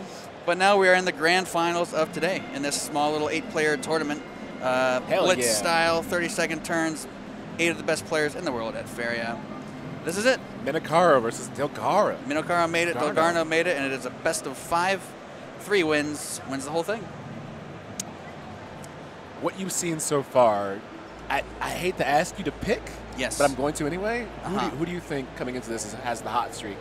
Who feels good? Who do I think is going to win? Based on what you've seen so far. I think they're both going to just equally be so good that in the end they're just going to tie and everybody wins. Oh, my God, one of those answers. Everybody wins. It's going to be a tie. No one's better than the next one. I have to say, it's fair. I have to say, no, if I were to give a real answer, I would say Minnow. Like I say, Minnow's favorite. He just has more of a pedigree. He wins more tournaments. He's won more tournaments. He's generally at the top. It's no surprise to me today that he's at the top. Dilgarno's good too, though. Dilgarno could easily win this, but if I were to make a prediction, it's this guy. It's the Frenchman. Minnow. Yeah. What is it about his style of play that makes him come out on top sometimes? Good. The good style. Generally being good. Good deck, good style. Uh-huh. Yeah. It's funny because like I haven't watched a lot of this. Obviously, these players are very new to me, but even what I've seen so far, I mean, if this is the best in the world, then it makes you want to play right away if you don't play already. Yeah, and luckily though, if you play at home, it's not going to be this crazy. It's not going to be 30-second turns. You can pour a cup of coffee or nice iced tea or some hot tea maybe. Just relax, play the game. Yeah. 90 seconds. Here though, it's like it's a little crazier. Well, that's the thing about any game, too, is when you watch the high level, when you go home, you're like, I'm going to do the exact same thing. And within 3 turns, everything's not working the exact same way. And you're like, wait, that's not. That's what he did. What would Dilgarno do right now? What will Dilgarno do? I'll just message you. Hey, Dilgarno, what's up, man? I'm in the game right now. Yeah, I'm sure if you asked him in game, you could probably friend him in game and say, hey, what would you do? He'd probably answer. Yo, legit. He is Japanese, though, so I don't know if he knows how to type English, but you could try. We'll try our best. Yeah. The one language that's universal is gaming. Yes. That's how we all will probably communicate in the future, is through games. I hope so, man. I don't want to talk to people. I'll talk to you. Yeah, well, I'll talk to you too, but everyone else, I just want to play, like, I'll play tic-tac-toe and we'll communicate that way. X's and O's. I think with that future. Speaking of X's, China Baggins. Yes. Dilgarno banned, that's going to be a GY sack, or a green-yellow deck of some kind. Yes. And Minnow has banned, looks like a blue, I think it was blue-yellow. It's a kind of events deck, I think. But it's gone, so it doesn't matter. He kept the yellow deck alive. Yeah, I think the heavy yellow deck. Yeah, I think that was in there. Are they watching these matches as well? When it's not their turn, are they watching the other players? So, well, normally we have a 10-minute delay in the tournaments, but today it's not really possible, so don't do it. We'll take handshake policy. Yeah, we won't do that. Yeah, it's kind of like a friendly. Yeah, better than that. But when we're super serious, we put 10-minute delay so that there's no hand cheating, right? Yeah. I'm actually really excited to see what Dilgarno's going to do with 2 red greens and then 1 yellow. We have not seen this deck yet. This is a Haunted Husk deck. Basically, hand size matter is a way you could call it. This Haunted Husk, as long as your opponent has 4 or more cards. Oh, it went away. Well, anyway, what he wants to do is get his opponent to have more than 4 cards in hand, and he gets bonuses from when that happens. So the entire deck is based around that, huh? Well, not entirely. That's just part of it. He also has cards like this where every time he draws a card, this guy gets buffed. So he has a lot of ways to draw a card tied in with this. Haunted Husk is one of those ways. Got it. Cool. But he didn't want it. He tossed it away because it is. It's like turn 3. This is the earliest you could play it. So right, and they have 3 cards this time, so why even have it in the first place? Yeah, right. Interesting though. I thought he would keep it. That's okay. And of course, for Dilgarno, we got one of his green-red decks. Minnow, where are you going? What is Minnow doing? You never know. Oh, and here's Storyteller. There's another way you make this deck work. That's how you get your opponent to have more than 4 cards, and it also buffs your. And they both gain 2 life, or just both players. Okay, no, both players do. Okay. But they're both full, and you can't go above 20, so it won't do. Play anything. it early and get out of the way. Yeah, right. So and here's the Haunted Husk. So here's where you can Storyteller Haunted Husk and get the combo going. This guy is going to be pretty huge. He's also going to make him fly and charge around. And he's farming at the same time. And farming and. That is a good turn. Yeah, Storyteller. He's not done because he's going to draw a couple cards. And Haunted Husk. And Haunted Husk comes down, and like I said, as long as he has more than 4 cards, which he does. Yep, he's going to draw a card and drain a life from his opponent. So he actually does damage just from existing. Minnow, wow. And there you go. It's a very popular deck right now, this style with Haunted Husks and Storytellers. So how would you counter that? Play cards. Play cards as fast as you can and use them to hurt the other guy is usually the strategy. Because it seems like a mixture of things you'd want to do with like red to have an entire board clear and like yellow to have a hard clear for things like 7-5. Yeah, hard removal is important for, well, every color wishes they had hard removal. It's just that yellow specializes in it. So each color has their own advantages and disadvantages. Sure. Red's is going to be, and green also, is that it just doesn't have any hard removal. It's just a That's fact. a good card. Yeah, the Ground Shaker came out again, did a lot of damage. Nothing really died, but it's pinging it all down to a manageable range. This thing's already 8 attack. It could actually come in and hit the face this turn. If he does that, though, you know, it's gonna die. So that's gonna be a choice he has to make. You know what? I think I would. I mean, near half health? Yeah, put him near. I think he's gonna do it. Yeah. Yep. And what he could also follow it up with is this Windstorm Colossus. I agree. And now you've got 7 damage to the face. You're hello, actually 9. 3 from winning the game, because don't forget this Haunted Husk is doing damage every turn. See, Minocaro and I'm glad we played the exact same way, dude. You would probably get along with Minocaro, yeah. You guys could probably hang out together. Yeah. And play fair, yeah. But like he has to use basic cards. Like I pick cards. Oh. I pick his deck. Oh, you pick his deck? Yeah. I think he would still beat you, to be honest. I think he would beat my butt. Yeah, he would. See versus evil, what I did? He would be. No, he would beat most people, yeah. All right. So trying to stop the Colossus from hitting him may or may not work. Unfortunately, he has a Soul Drain, and it's not going to work. In fact, this is the end of the game, because Soul Drain will clear off the Horsemaster. 7, Colossus 10. moves into for 7 damage. Yep. He makes a desert right here. He's got these Wind Soldiers with haste. That's an extra 3 damage. So, They attack right away. Yeah. So even without Haunted Husk, he just wins. That's it. GG. And that's game 1. Wow. Minocaro just wasting no time. With a cool deck, too. It's a cool deck to That play. was really, really cool. Yeah.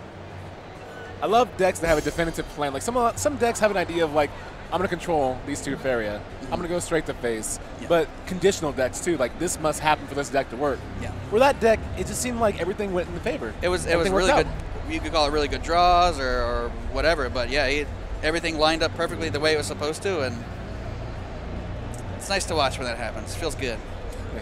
Feels good. Feels good, man. So now, Delgarno's going to switch his deck. Minocaro keeps the same one, as Going are yellow. the rules. Yep. Delgarno switching to the yellow deck. Probably the best move. He did switch yellow? Is that what he I did? think it was. Okay, so we'll see yellow versus yellow. I did see him pick the red-green. Yeah, I missed what he picked at the end there.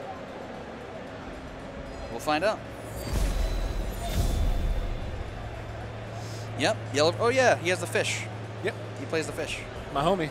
So it is a yellow versus yellow, but it's not a mirror match. Right. Because the decks are very different. But technically, yeah, going to be yellow versus yellow. Haven't seen this yet either. So he did put a card up his sleeve there, if you saw that. That shady Delgarno, always up to no good. Hiding a card. And fish is out, ready to farm. Welcome back, friend. Yep. The fish has had some pretty good runs so far. Like Fish, you know, he had a strong start, a strong showing today. Yeah. And of course, you want to get that Sky Captain out really early, because the longer he's on board, the better your flyers will be. And Minocaro did start with a Haunted Husk in hand this time. Last time he didn't. But he's going to be 2 turns from playing that. And really not much else he can do until then. More flying available. Yep, this guy is a 4/4. Normally he's a 3/3, but thanks to Sky Captain. That captain's doing work. Yep. And that was the card we said previous game, too, that we want to have in the back, just kind of hanging out. Yep, he was there. He was flying around. I think he was harvesting over here. Yep. In one of those games. Yeah. 6-4 already. It's a good card. Yep, and it gets 6 because it gets +2 if you control other flying creatures. Well, there's a high percentage he's going to control other flying creatures in this deck. Heavy flying deck, yeah. Sure. So here's where we're going to see a Shaitan Demon Harvester, which is, you don't see that very often, because every turn it deals 2 damage to you. So you really don't want to play it back. You really want to have it up here to attack with, but in some circumstances you got to make do with what you have, and that's What he has. that's what's going on there. Hello, Windstorm Colossus. I see you. He's there. He's waiting. all 10 Faria of you. This game is so much different than the last game. I remember Minocaro had his monk walking around here, was flying around, hitting here, Colossus, but now he's like, he just doesn't have the right cards, so it's not working out well. Actually, last Nightmare used on a Shaitan Demon, you don't see that very often either. 2 Soul Drains waiting. 2 Soul Drains. Yeah, man, that's not a very good hand for Minocaro. This is back to the discussion we just had, like I think about 3 minutes ago, saying every card worked out just right. Yeah. And now it's not. It's not. He has tripped Soul Drains right here, so he could. I mean, maybe he's going to clear the Sky Captain here. In fact, I think that he might, just to stop that snowball from happening. Right. But you really want to be able to play your Husk. You want to play that Storyteller. Yeah, he does double Soul Drain. And it's good because, you know, it's going to discount the Colossus. He can play an Explorer, discount it further. Oh, that's right. Yeah, it was 10 Faria earlier. Yeah. Sky Captain did his job, though. He did. He was worth. Hello, 6'4". Fireman Fish over here. He's worth 2. Just hanging out in that area. Yeah. It's just so brutal to watch that. The flying creatures over there, and just, what are you going to do about it? Yeah, it can be demoralizing. Like, if you can't, because he could have cleared it, but he had to choose. Do I want to do the Sky Captain or do I want to do the Fish? He couldn't do both, so. I think this is a wise decision. I'd rather the Fish farm than have Sky Captain. Yeah, leave the Fish. Yeah. So he has to use another Soul Drain just to even clear this off. It's a lot of hard work for Minocaro to keep this board clear, and he has to play another Shaitan Demon. These aren't the cards he wants, but that's what he has. I guess the good news is that we're both at 2020. He has a 5-4 and a 6-4 in front of him. Well, 5-4 versus the 6-4 if it comes down to that. Yep. So it's not terrible. No. Just the cards haven't been working the way that he wants to. At this point, this is what's terrible. Like this happening every turn. The Fish is what's terrible. Yeah, the Fish is terrible for Minocaro. Yeah. That in the end, that might be his undoing. Oh, hello, number 2. Oh, backup Fish. Fish brother. A school, if you will. A small school. Small school. Yeah. There's the monk. There's the wandering monk. A little late in the game, but it could do something. I think we were just saying that, yeah, not too much damage has been done where it's like irreparable, you know? Yeah. Irreparable. Yeah. Excuse me. Yeah, I mean, it's frustrating. You can't even play your Husk. You want to get it out there. He plays his monk because, once again, that's going to get more powerful over time, so you want to have it out there on board somewhere. Well, goodbye. Yeah. He was there for a minute. He appeared. He made an appearance. A lot of times that frustrates me in card games when I have one very specific card that I want to play and it's been in my deck for like 5 minutes. Yeah. Sometimes I forget that it's there. And then when it's been so long. Yes. And then you play it and then it gets removed. Yep. That's the worst feel. Yeah. When you wait 10 minutes, you place it, it's gone. Yeah. Come on, man. Very anticlimactic. Yeah. Windstorm Colossus, hello. I think he's coming out this turn because there's really not. Oh no, Windstorm or Wind Soldier will come out instead. Maybe next turn Windstorm Colossus. He's playing the Husk here, but it's not going to do anything. Oh, it does because remember Delgarno stuck something up his sleeve, so he actually did have 4 cards. Smart. Yeah, he's smart. Another Husk waiting too, just in case. Actually, it would be smart to not have it on the sleeve. He didn't want 4 cards, but he has them. Heart of the cards. Yeah. This is a Manta, by the way, that popped out of the Manta Rider. There was a Rakoan riding a Manta, and then it fell off after it died, and now it's just a Manta remaining. Better than being shot out of a cannon, I guess. Better than, yeah, there's no cannons, luckily. Ooh, Soul Pact, what's that? Soul Pact gives you 2 Faria, and you take 2 damage, so it works well with Soul Drains. Nice. Okay, first Colossus. This is how if Minocaro wins this is how he wins it with his Windstorm Colossus, because he really doesn't have a better finisher than that at this point after his monks are pretty much fizzling out. And a second one waiting in the wings too. Yeah, still holding on to the second one. Another demon. And last Nightmare. So goodbye Colossus number 1. You know, I've been saying it the entire tournament. The last Nightmare it's a problem solver. It solves all your problems. You don't really have to think too hard about it. There go the Husks. Even the Fish is coming to attack. I mean, when he brings the Fish, you know you're done.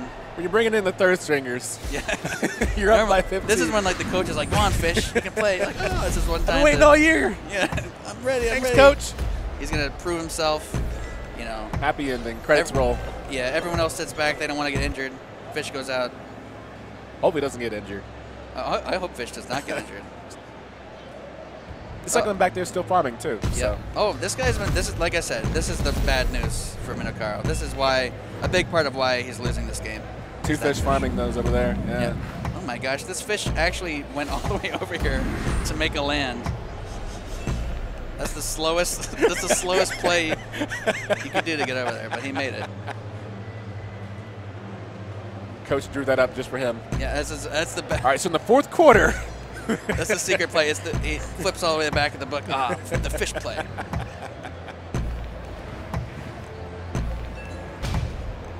Yeah, it's pretty tough for Minnow right now. This is his last ditch effort. Like we said, He went to Colossus right there. Yeah. All the way over, right next to the face. There's no last nightmares in hand that we can see yet. He is going to take 5 damage a turn. So race-wise, he's going to lose the race, but he could put down more stuff. I see a very familiar Tin Feria card in Delgarno's hand. Oh yeah, oh there is Azariah up here. Yep. Oh, that's gonna be bad. Oh, he's not gonna play it. Okay. I mean, he wins next turn. No BM, I guess. Good stuff. So this is the turn that decides the game basically. Can Minnow find a way to not die? He can hit the face. Okay. I think he's just going to hit the face for fun. Oh, he's going to try and defend? Okay. Okay. Sure. Don't give up yet. Why not? Never surrender. He does not die. Anything can happen. Well, unfortunately, Golden Aviary means Fish is going to be sent out to battle. So we have seen 2 miracles today already. Yeah, we have. We saw a baby miracle and a grown-up miracle. All right. Goodbye, Fish. Trading in the Colossus. That was pretty much Minnow's last chance. 7 damage to face from the Manta Rider. Can he win this turn? No. Oh, can he? No, he can't. Close though. Next turn. Yep, next turn. I mean, this is when you need a full. This is when you need Grandpa Miracle, like the oldest miracle that you could have. Hey, storyteller, it's Grandpa. Dude, speaking of Grandpa, it is Grandpa Miracle. Yeah, he wanted these way earlier, and it's just like we were talking about. Didn't have the right cards. Just one of those decks, man. Yeah. It works well. It works well. Level 13 is Minnow, by the way. That's a lot of levels. He's played this game a lot. All right, we are tied up 1-1. It is a best of 3. That has to feel good if you're Delgarno too, with the way the first game went, and how well Minnow cards played out. Yeah. And to have like your recovery deck work in your favor. It's a yellow, so. Yeah. I mean, Minnow was he coming out the first game of the win. It's not too bad if you lose the second. Your deck has already won. So if you lose, no big deal. You can counter pick. After you win, you're vulnerable because your opponent can pick the deck they think is going to work best against that deck. So you're expected to lose generally. Yeah. If you win 2 games, then you're doing really good. Minnow hovering over 19-13. Oh. Going for another yellow. Maybe. So Minnow has 2 yellow decks here, but the difference is the average Feria cost. So this one has higher cost cards in it. Ah, yeah, I see. Yeah. Other than that, they're identical in color composition. I'm not sure if I'd want to play a long game against a yellow deck like this. Yeah, I mean, Minnow must be. He probably knows what he's doing, though. I wouldn't want to. It's true.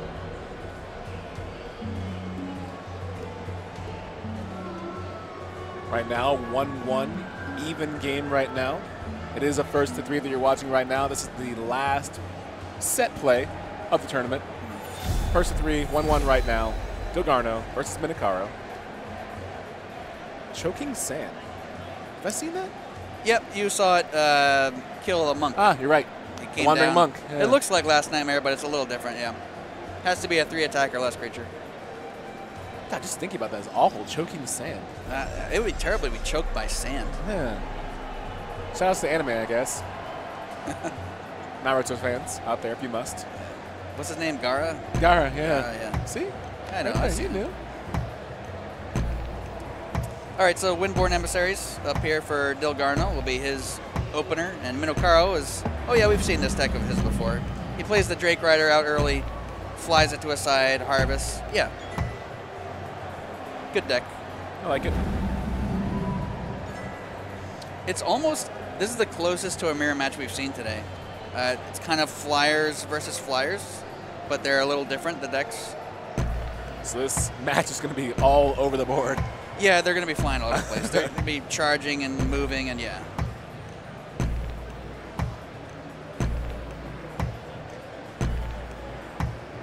I'm kind of wondering right now, if you're Minnow, what changes do you want to make from the last game? I mean, a lot of it felt like the card draw. So I mean, not much you can do about that, right? I mean, yeah. Just damage control. I mean, yeah, he can just take the loss and say, okay, move on and move to like I said. It's curious to me though that he picked. You have the opportunity to counter pick, but he picks a very almost identical deck, or a very close deck to the one he's facing. So he's thinking, well, I'll just be the better player, or my cards will be better. It could be preemptive too, right? So if he wins with this deck, expecting it to lose in the very next round, you go to a 2-2 tie, you have your red to fall back on. There's also a lot of thinking like that, like exactly, like actually you think, okay, I expect this deck to never win, so I'll get it out of the way now. Maybe I'll get lucky, things like that, and save my best deck for later, things like that. There's all kinds of lines of thought. I like that line of thought. It's dangerous, but you get a win, it feels free. Yeah. Like you didn't deserve it. Sure.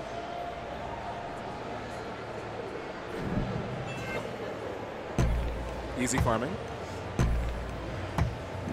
Helps we can fly.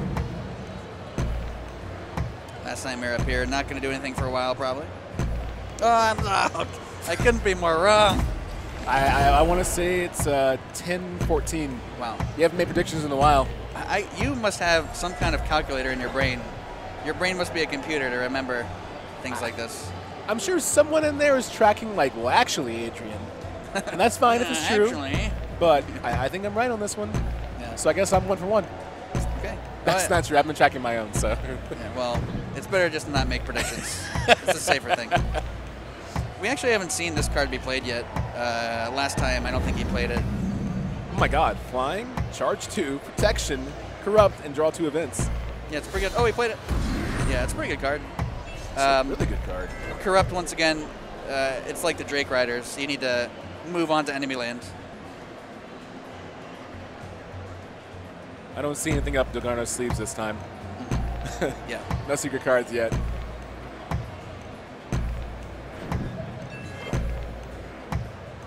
I like this. This is a small break from the immediate action we saw last time. Yeah, we're back to the Vs. Remember we were having a lot of Vs? Yeah. Now we're back to the V play where the slow they're just farm. Kinda, yeah, they go out to the sides and get their stuff and then they fight. So we're kind of in that period of the Vs before that begins. The slow climb. Oh, look what we have here. Yeah, I'm not going to say anything about that one. We'll see. You want to predict something, don't you? But your heart's telling you don't do it. In my heart, I do want to predict. I think 10-14 is pretty good. You can make a prediction. I believe in you. It's a high percentage.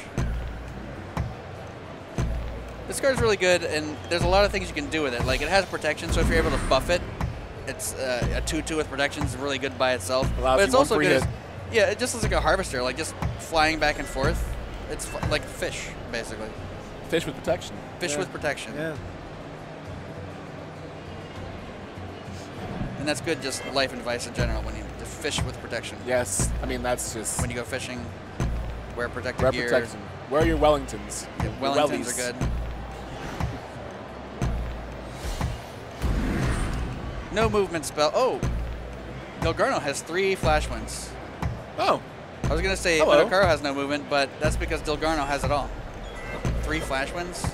That pretty much gets him anywhere on the board. A couple of 5-3s right there that could be put into place. Yep. If need be. Exactly. That's good.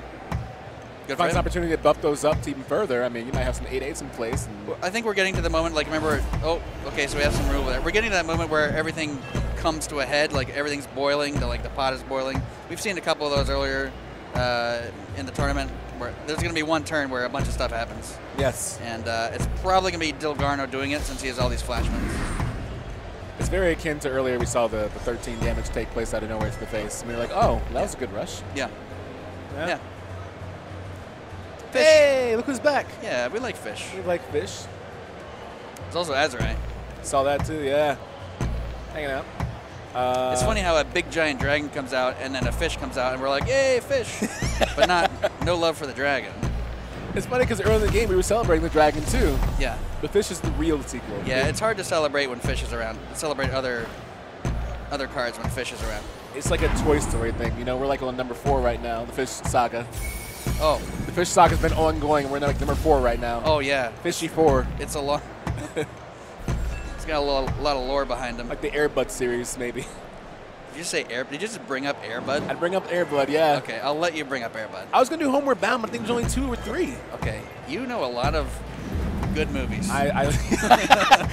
You could have said any type of movie in the world, adjective-wise. You said good movies. I'm like, all right, yeah. Yeah, that was the word that came to mind. A couple of clears right there. Goodbye, 5-3. Yeah, this card here used to have charge 2 before it died, and it was too strong, so we took it away. Now, the charge 2 only happens when it's only available on the Manta after it dies. So the Rakoan's kind of weighing the Manta down and making it slower, but once the Rakoa dies, the Manta has charge 2. Makes you wonder what you want to deal with more, you know? The Manta or him. Yeah. Yeah, I mean, sometimes it's good when it dies. And he's got 2 of them, too. Yep. Playing defensively, Delgrano he's still hanging on. Oh, he used a flash win at some point. I must have missed that, but hanging on to a lot of movement. Yeah. Small face attack. Respect. Yep. Minnow still hanging on to that last nightmare just in case. It's kind of awkward because in most games, the board is going to meet, right? Yeah. Like the board is going to connect. But the flying types don't care. But both players are playing flying decks, so they don't care. So the board is never going to connect, and they're just going to fly back and forth attacking each other. It's kind of like it's kind of weird. Makes you want to have like an all yellow deck and just like one piece that just needs land. You could do that. Yeah, you could do that, but yeah, you couldn't play a lot of cards. You'd limit yourself. You need at least 2, I'd say. You could do it with 2. That'd be good. These cards here, though, are really strong. These Windborn Champions, and that's 10 damage floating around for Minnow. I mean, he also... Well, he doesn't have any ways to move him around now, but he basically can clear off this fish and hit face next turn, I believe. Yeah, yeah. Oh, my goodness. Hello, Choking Sand. Yeah. Oh, Choking Sand. Oh, my goodness. Okay. Flash win. All right, well, there's the movement right there. This is Minnow turn right now. Yeah. You just said if he has some movement, then... He's been waiting for this You didn't predict that, though, so it doesn't count. No, okay. Oh. Stop keeping track. Yeah. Oh, good stuff. Interesting. I didn't... so he must be using the Choking Sand on the fish, or just leaving it? Okay, he's going to choke the fish. Choke the fish, as they say. Rest in peace. Yep. I do say that. You can say choke the fish here? Okay. Yes. Okay. Sky Captain, a little late to the party. Good board clear, though. Oh, yeah. Smart place. I mean, that was a board clear, for sure, from Minnow. So now, Delgrano does have a lot of Faria saved up, so is it going to be enough? Hard to say. Like I said, playing the Sky Captain now, it's just a little bit late. Windboard Champion's pretty good, but all alone, yep. Oh, wow. Surrenders. Yeah, that doesn't surprise me. After the board clear, there was really very few things he could do to come back. And now Minnow is up 2, and this could be the last game. And we're kind of in the position that we mentioned earlier, where Minnow plays the yellow deck and says, let's just see what we can do with it. If this fails, we go to a 2-2, he's got his red blue wing. Then I got my, really good one, So Delgrano is forced to play his last deck remaining, which is his other green-red deck, his other Crackthorn deck. We call it Crackthorn, by the way, because the name of this creature is Crackthorn. It's beautiful. This art right here, yeah. I like the art. Art is really very well good in this game. Yeah. I may be biased, but it's very good. Everyone, that's the #1 comment people say when we have our booth out here in the Versus Evil area, and when people walk by, the #1 comment is, wow, the art is really beautiful. You guys have like an art book or anything that you sell with all art collection or something like that? We don't, unfortunately, but a lot of people request that. Art book and plushies. You're welcome. I'm like a marketing spot right here. You're gonna be our merch guy now. Thank you very much. You're gonna be in charge of our plushies, our art books, and anything fish related. And everything fish related. Now, would you say that this is a counter to his yellow deck, or? Yeah. I don't think so. I think this is a pretty even match. There's no clear advantage, I think. It all depends on how the cards come out. I'm enjoying the different environments that show up, map-wise. Yeah, the shores. Yeah, we call them beautiful. Shores. There's some pretty cool ones out there. You can actually play in space. Like there's one that's called the Void. It'll be all in space. I like that one. It makes me think there's like another game happening on that board somewhere, like a little platformer. Oh, yeah. Oh, yeah, there's probably some guy running around there. Probably a Rakoan or something. Speaking of Rakoans, coming down and harvesting early on. This guy is great for that. And here's that Taiga Explorer early on. We saw this in another game. Yeah. It's only a 3-3 now, but as he builds more forests and more mountains, it'll be a 5-5. So it's a flexible... Oh, goodbye. He was flexible. I was just about to say, but how flexible can you be if you get removed and then sure enough Yeah, he's gone now. It's okay. That was pretty good. He lived a good life. Oh, so we're going for the V over here. The defensive V for Dilgarno. Yes. And Minnow is going to do the same thing. Okay, so a little bit similar, but eventually the difference is the lands will connect this game because Dilgarno has to walk. Minnow can fly, but Dilgarno's got to walk. It's Gary. Welcome back, Gary. Hey, Gary. Hey, thanks. Oh, you mean the dragon? Yeah. Yeah. Got that late. Yeah. Shadow Silk back in the game. So this is where Shadow Silk really makes you... It's going to influence the way that Dilgarno builds his lands, because if he leaves an exposed land of his own, it's bad, because Shadow Silk just... Corrupt it. Yeah. Call it a day. Corrupt really changes the way you build your board. Or it should, at least, if you know what you're doing. Which these guys do. Yeah. Letting that wick burn. Uh-oh. Uh-oh. Uh-oh. Uh-oh. Aww. It's okay. The game keeps going for the players. We're having a little bit of internet difficulty here up on our laptop, but the players aren't affected.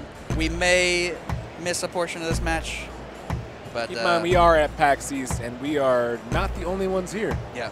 So there's a lot of mobile usage. There's a lot of Wi-Fi usage. There's a lot of power There's all kinds of signals coming through. Yeah. Everyone's everything. Everybody's on their phones. Imagine how many signals are just going through our bodies right now. Just coursing through our bodies. I think we would actually lose our minds if we could see the data in the air right now. If you could see signals, if you could see, Neo style. It would be bright white. It would just see bright white light everywhere. Yeah, like just contrast. You need like real life HDR. Yeah. Really everyone has balance it out. Everyone has some kind of. I have multiple devices sending out things. Yeah. I've got 3 with me right now. Yeah, I got 2 of them there. I got this thing. This thing sends out. This thing probably. I shouldn't be holding it. I don't even know what it does. Like we said, everyone, we're going to hop back into the action as soon as we can. Just getting the little Wi-Fi fixed up. Yeah. Appreciate your patience with this. We got smart guys working on it. In case you've been keeping track, Minnow is up right now 2-1. Yep. Against Dilgarno. Yep. And if Minnow wins this, he wins the match. And that's GG tournament. Yeah. The first ever PAX East. This is actually the first ever tournament at a convention for Feria ever. Oh, wow. Yeah. And normally so far, they're so all good? online, so. Feels good so far. Feels good. Uh-oh, I think we're good. Let's see here. We'll call it a commercial break. That was just a short break.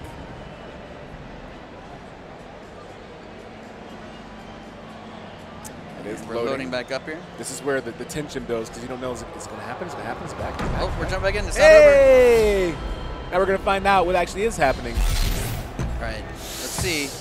Okay, things have happened. Oh, wow, there's a lot of 5-5, 5-5, 5-6. There's lots of 5s. Whoa. There's 1, 2. Oh my gosh, there's 6 5s on the board. But yeah, these are the Crackthorn Beasts, so he's played 2 of them while we were gone. But if you notice, there's not a lot of life loss here, so still the lands are not connected. Dilgarno's been defending whatever Minnow been doing, so the lands are still not connected. There is, if you notice, Minnow made 1 land here because he flew a creature over at some point and built a land, and that's how he's been. Whoa, look at that, zipping around. Oh, I'll just take a little bit of that. Yeah, he just quadruple harvested with 1 creature. And then sacrificed it. Good stuff. You got rid of it. Smart. That was a very Minnow thing to do. Oh, he has a ground shaker because at some point he played a Spirit Theft on an enemy ground shaker and stole it. This isn't in his deck. He stole this from Dilgarno. It's like an archaeological dig, like trying to figure out what happened in the game based on what you see. It's like a crime scene investigator. We're looking at all the clues right now. Yeah. Being our best Cole Phelps we can be. I think you're lying. He runs a Chaos, by the way. This is a card you have not seen, and it's really cool. I haven't seen that yet, yeah. I wish I could make it bigger right now, but basically it's a corrupt card. Oh, he's playing it. Hey! This is a very strong card. Bow to me. Wow, a soundbite, too. Yeah, he talks to you. he'll say something to you. The entire match, or just once? No, just the once. Well, actually, when he triggers his corrupt, if he triggers, I think he'll say something else. So I think a card like that should talk every round. he talks. He says a few things. We have a few cards. Some of the legendaries will talk. Bow to me. So unfortunately, we're not going to see anybody bow yet because there's no enemy land he can walk on because Minnow wisely blocked him. But when he does go off, he does that. Drain 1 life from everything. Oh, I like that it's in caps, and too. everything is in all caps. Everything. So it's very clear it is everything. The gods, the cards. If you are out there. Structure. If you were on board somehow, if you got sucked in, you would if be you're drained. in that small land over there running around. Yeah, if you're the Rakoan guy, he loses something. We'll see what happens. Yeah. Okay. Yeah. Sure. Always want Faria.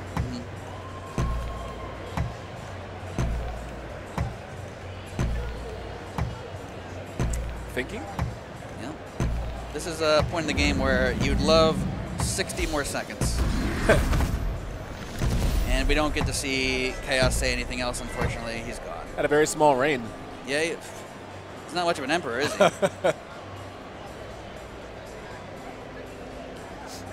It's like Theon taking Winterfell, I guess. Game of Thrones now. Yeah. It's bounced all around, man. Weapons all over the place. Airbud, Game of Thrones. How often can you hear Airbud and Game of Thrones in the same segment? It's the first time I've heard it today. We're running out of time here. 1 second. Made a mountain last. Oh, here's Gary. That's Gary. Gary's down. I missed you, Gary. He thinks. He'll never get old. All right. So, really, though, Delgarno is finally in a position where he can start doing some damage to the face and close out the game. Minnow with a nicely placed Crackthorn. Oh, boy. Okay, oh suddenly, boy. And this guy's going to move up and get buffed. Huh. I believe he's going to move up. And we have a game? Oh, okay. Oof. He dashed his Crackthorn up, and then I think there was a little bit of lag there, but okay. So that's lethal on board. Yeah, it is. You're right. For Minnow. But, of course, he's going to lose his 6-4. But that's how close it is right now. Crackthorn number 2. Oh, the funny thing is that I don't think I pointed out. Oh, my God. Oh, he almost got it. That was really close. Minnow only played this Crackthorn because he stole it. I was right. It wasn't in his deck. It wasn't in his deck. He stole it with Spirit Theft. Gary's looking buff. Gary is buff.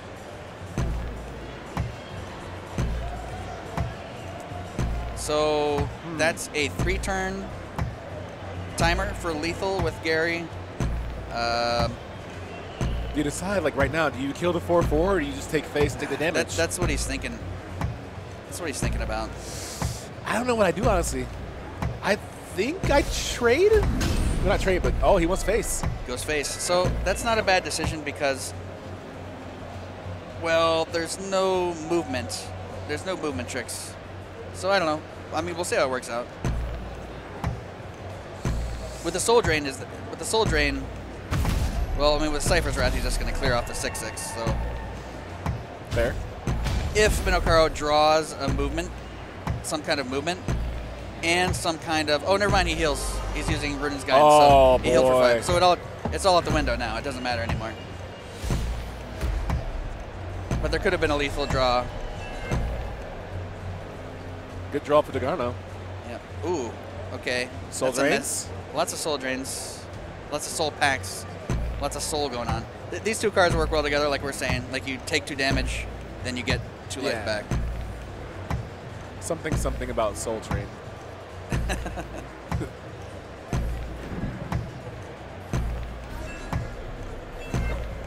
Cypher's Wrath. Okay. That was a clean 5 heal. Wow. Yeah. I don't think I've seen a heal in the game so far that's done that much healing. That is probably the best heal in the game. Ruden's Guidance. It's a green spell. Big structure here. Oh, there it goes. Sometimes they like to be big. Last Nightmare, that's helpful. Last Nightmare is good, but if you look at the board, Delgarno, okay. There it is. And we're almost back to square one here. Yep. Delgarno has only one creature in hand, one creature on board. Salamander. The Salamander, and Minnow has a handful of soul. Yeah. Minnow looking to let his soul glow.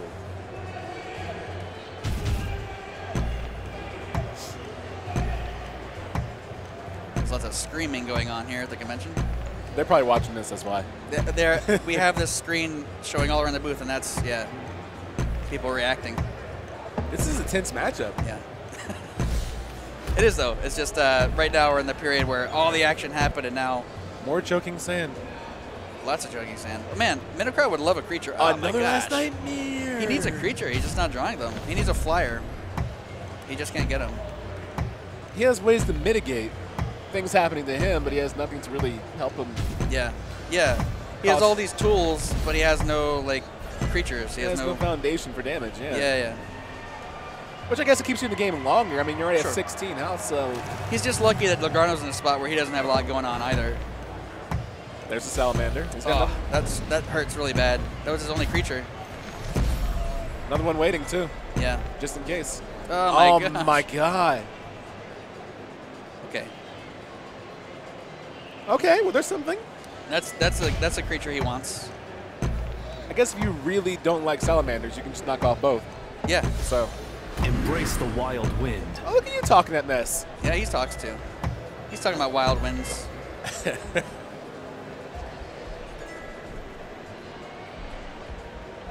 Most of we call them the star legends, like the main legends of the game. Yeah. They're all voice acted. They're actually voice acted by Team 4-Star, if you know who they are. Yeah, I do. Yeah. Yeah, that's cool. Some of them sound a little bit like Vegeta sometimes. I want a Vegeta soundbite now in the game. Yeah. Oh, we should. We should ask for one. Oh, yeah. Ask for one. Smart. Better to ask for forgiveness and permission. No. Or cease desist. One of the two. One of the three. Flash win. Delgarno's building a big old wall here, and it's going to be really tough for Minnow, but he has lots of removal, which is nice.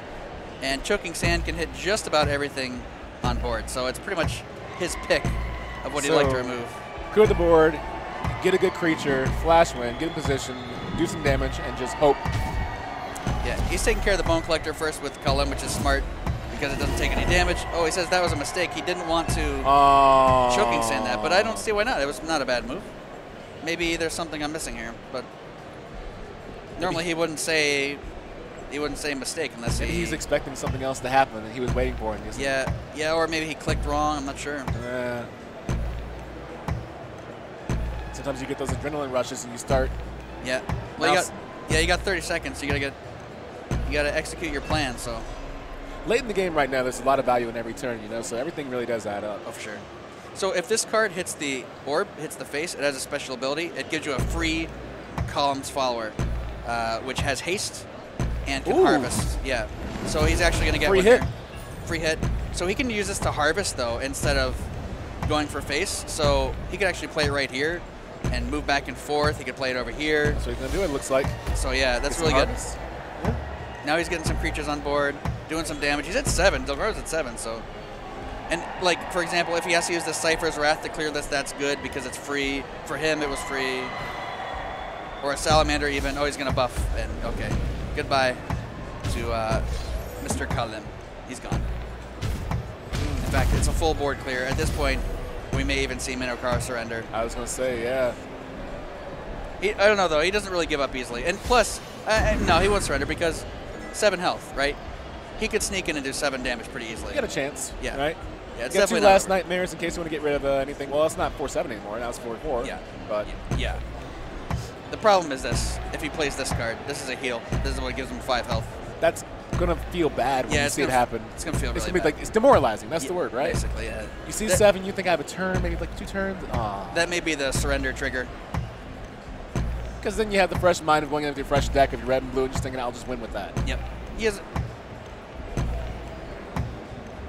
Okay. Defensive position looks like. Yep. Imperial Drake Rider.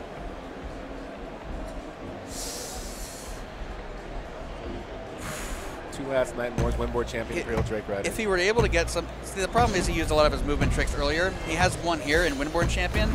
It's not enough.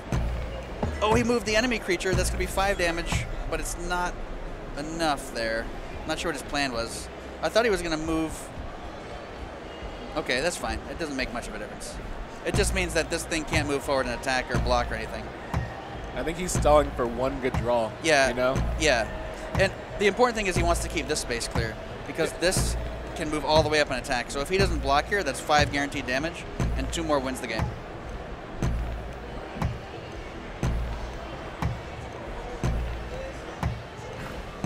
And he's going to block it with that Salamander, yeah. That's unfortunate. Yeah, that's a bit Good of a play by problem. Delgarno. He can clear it, though. He can clear the Salamander, hit for 5 damage, but he's 2 damage off lethal. Shadow Soot Fairy. Oh, he's going to last nightmare. He's going to board clear. Well, it's even better. Yeah, clear the board. Minnow never gives up.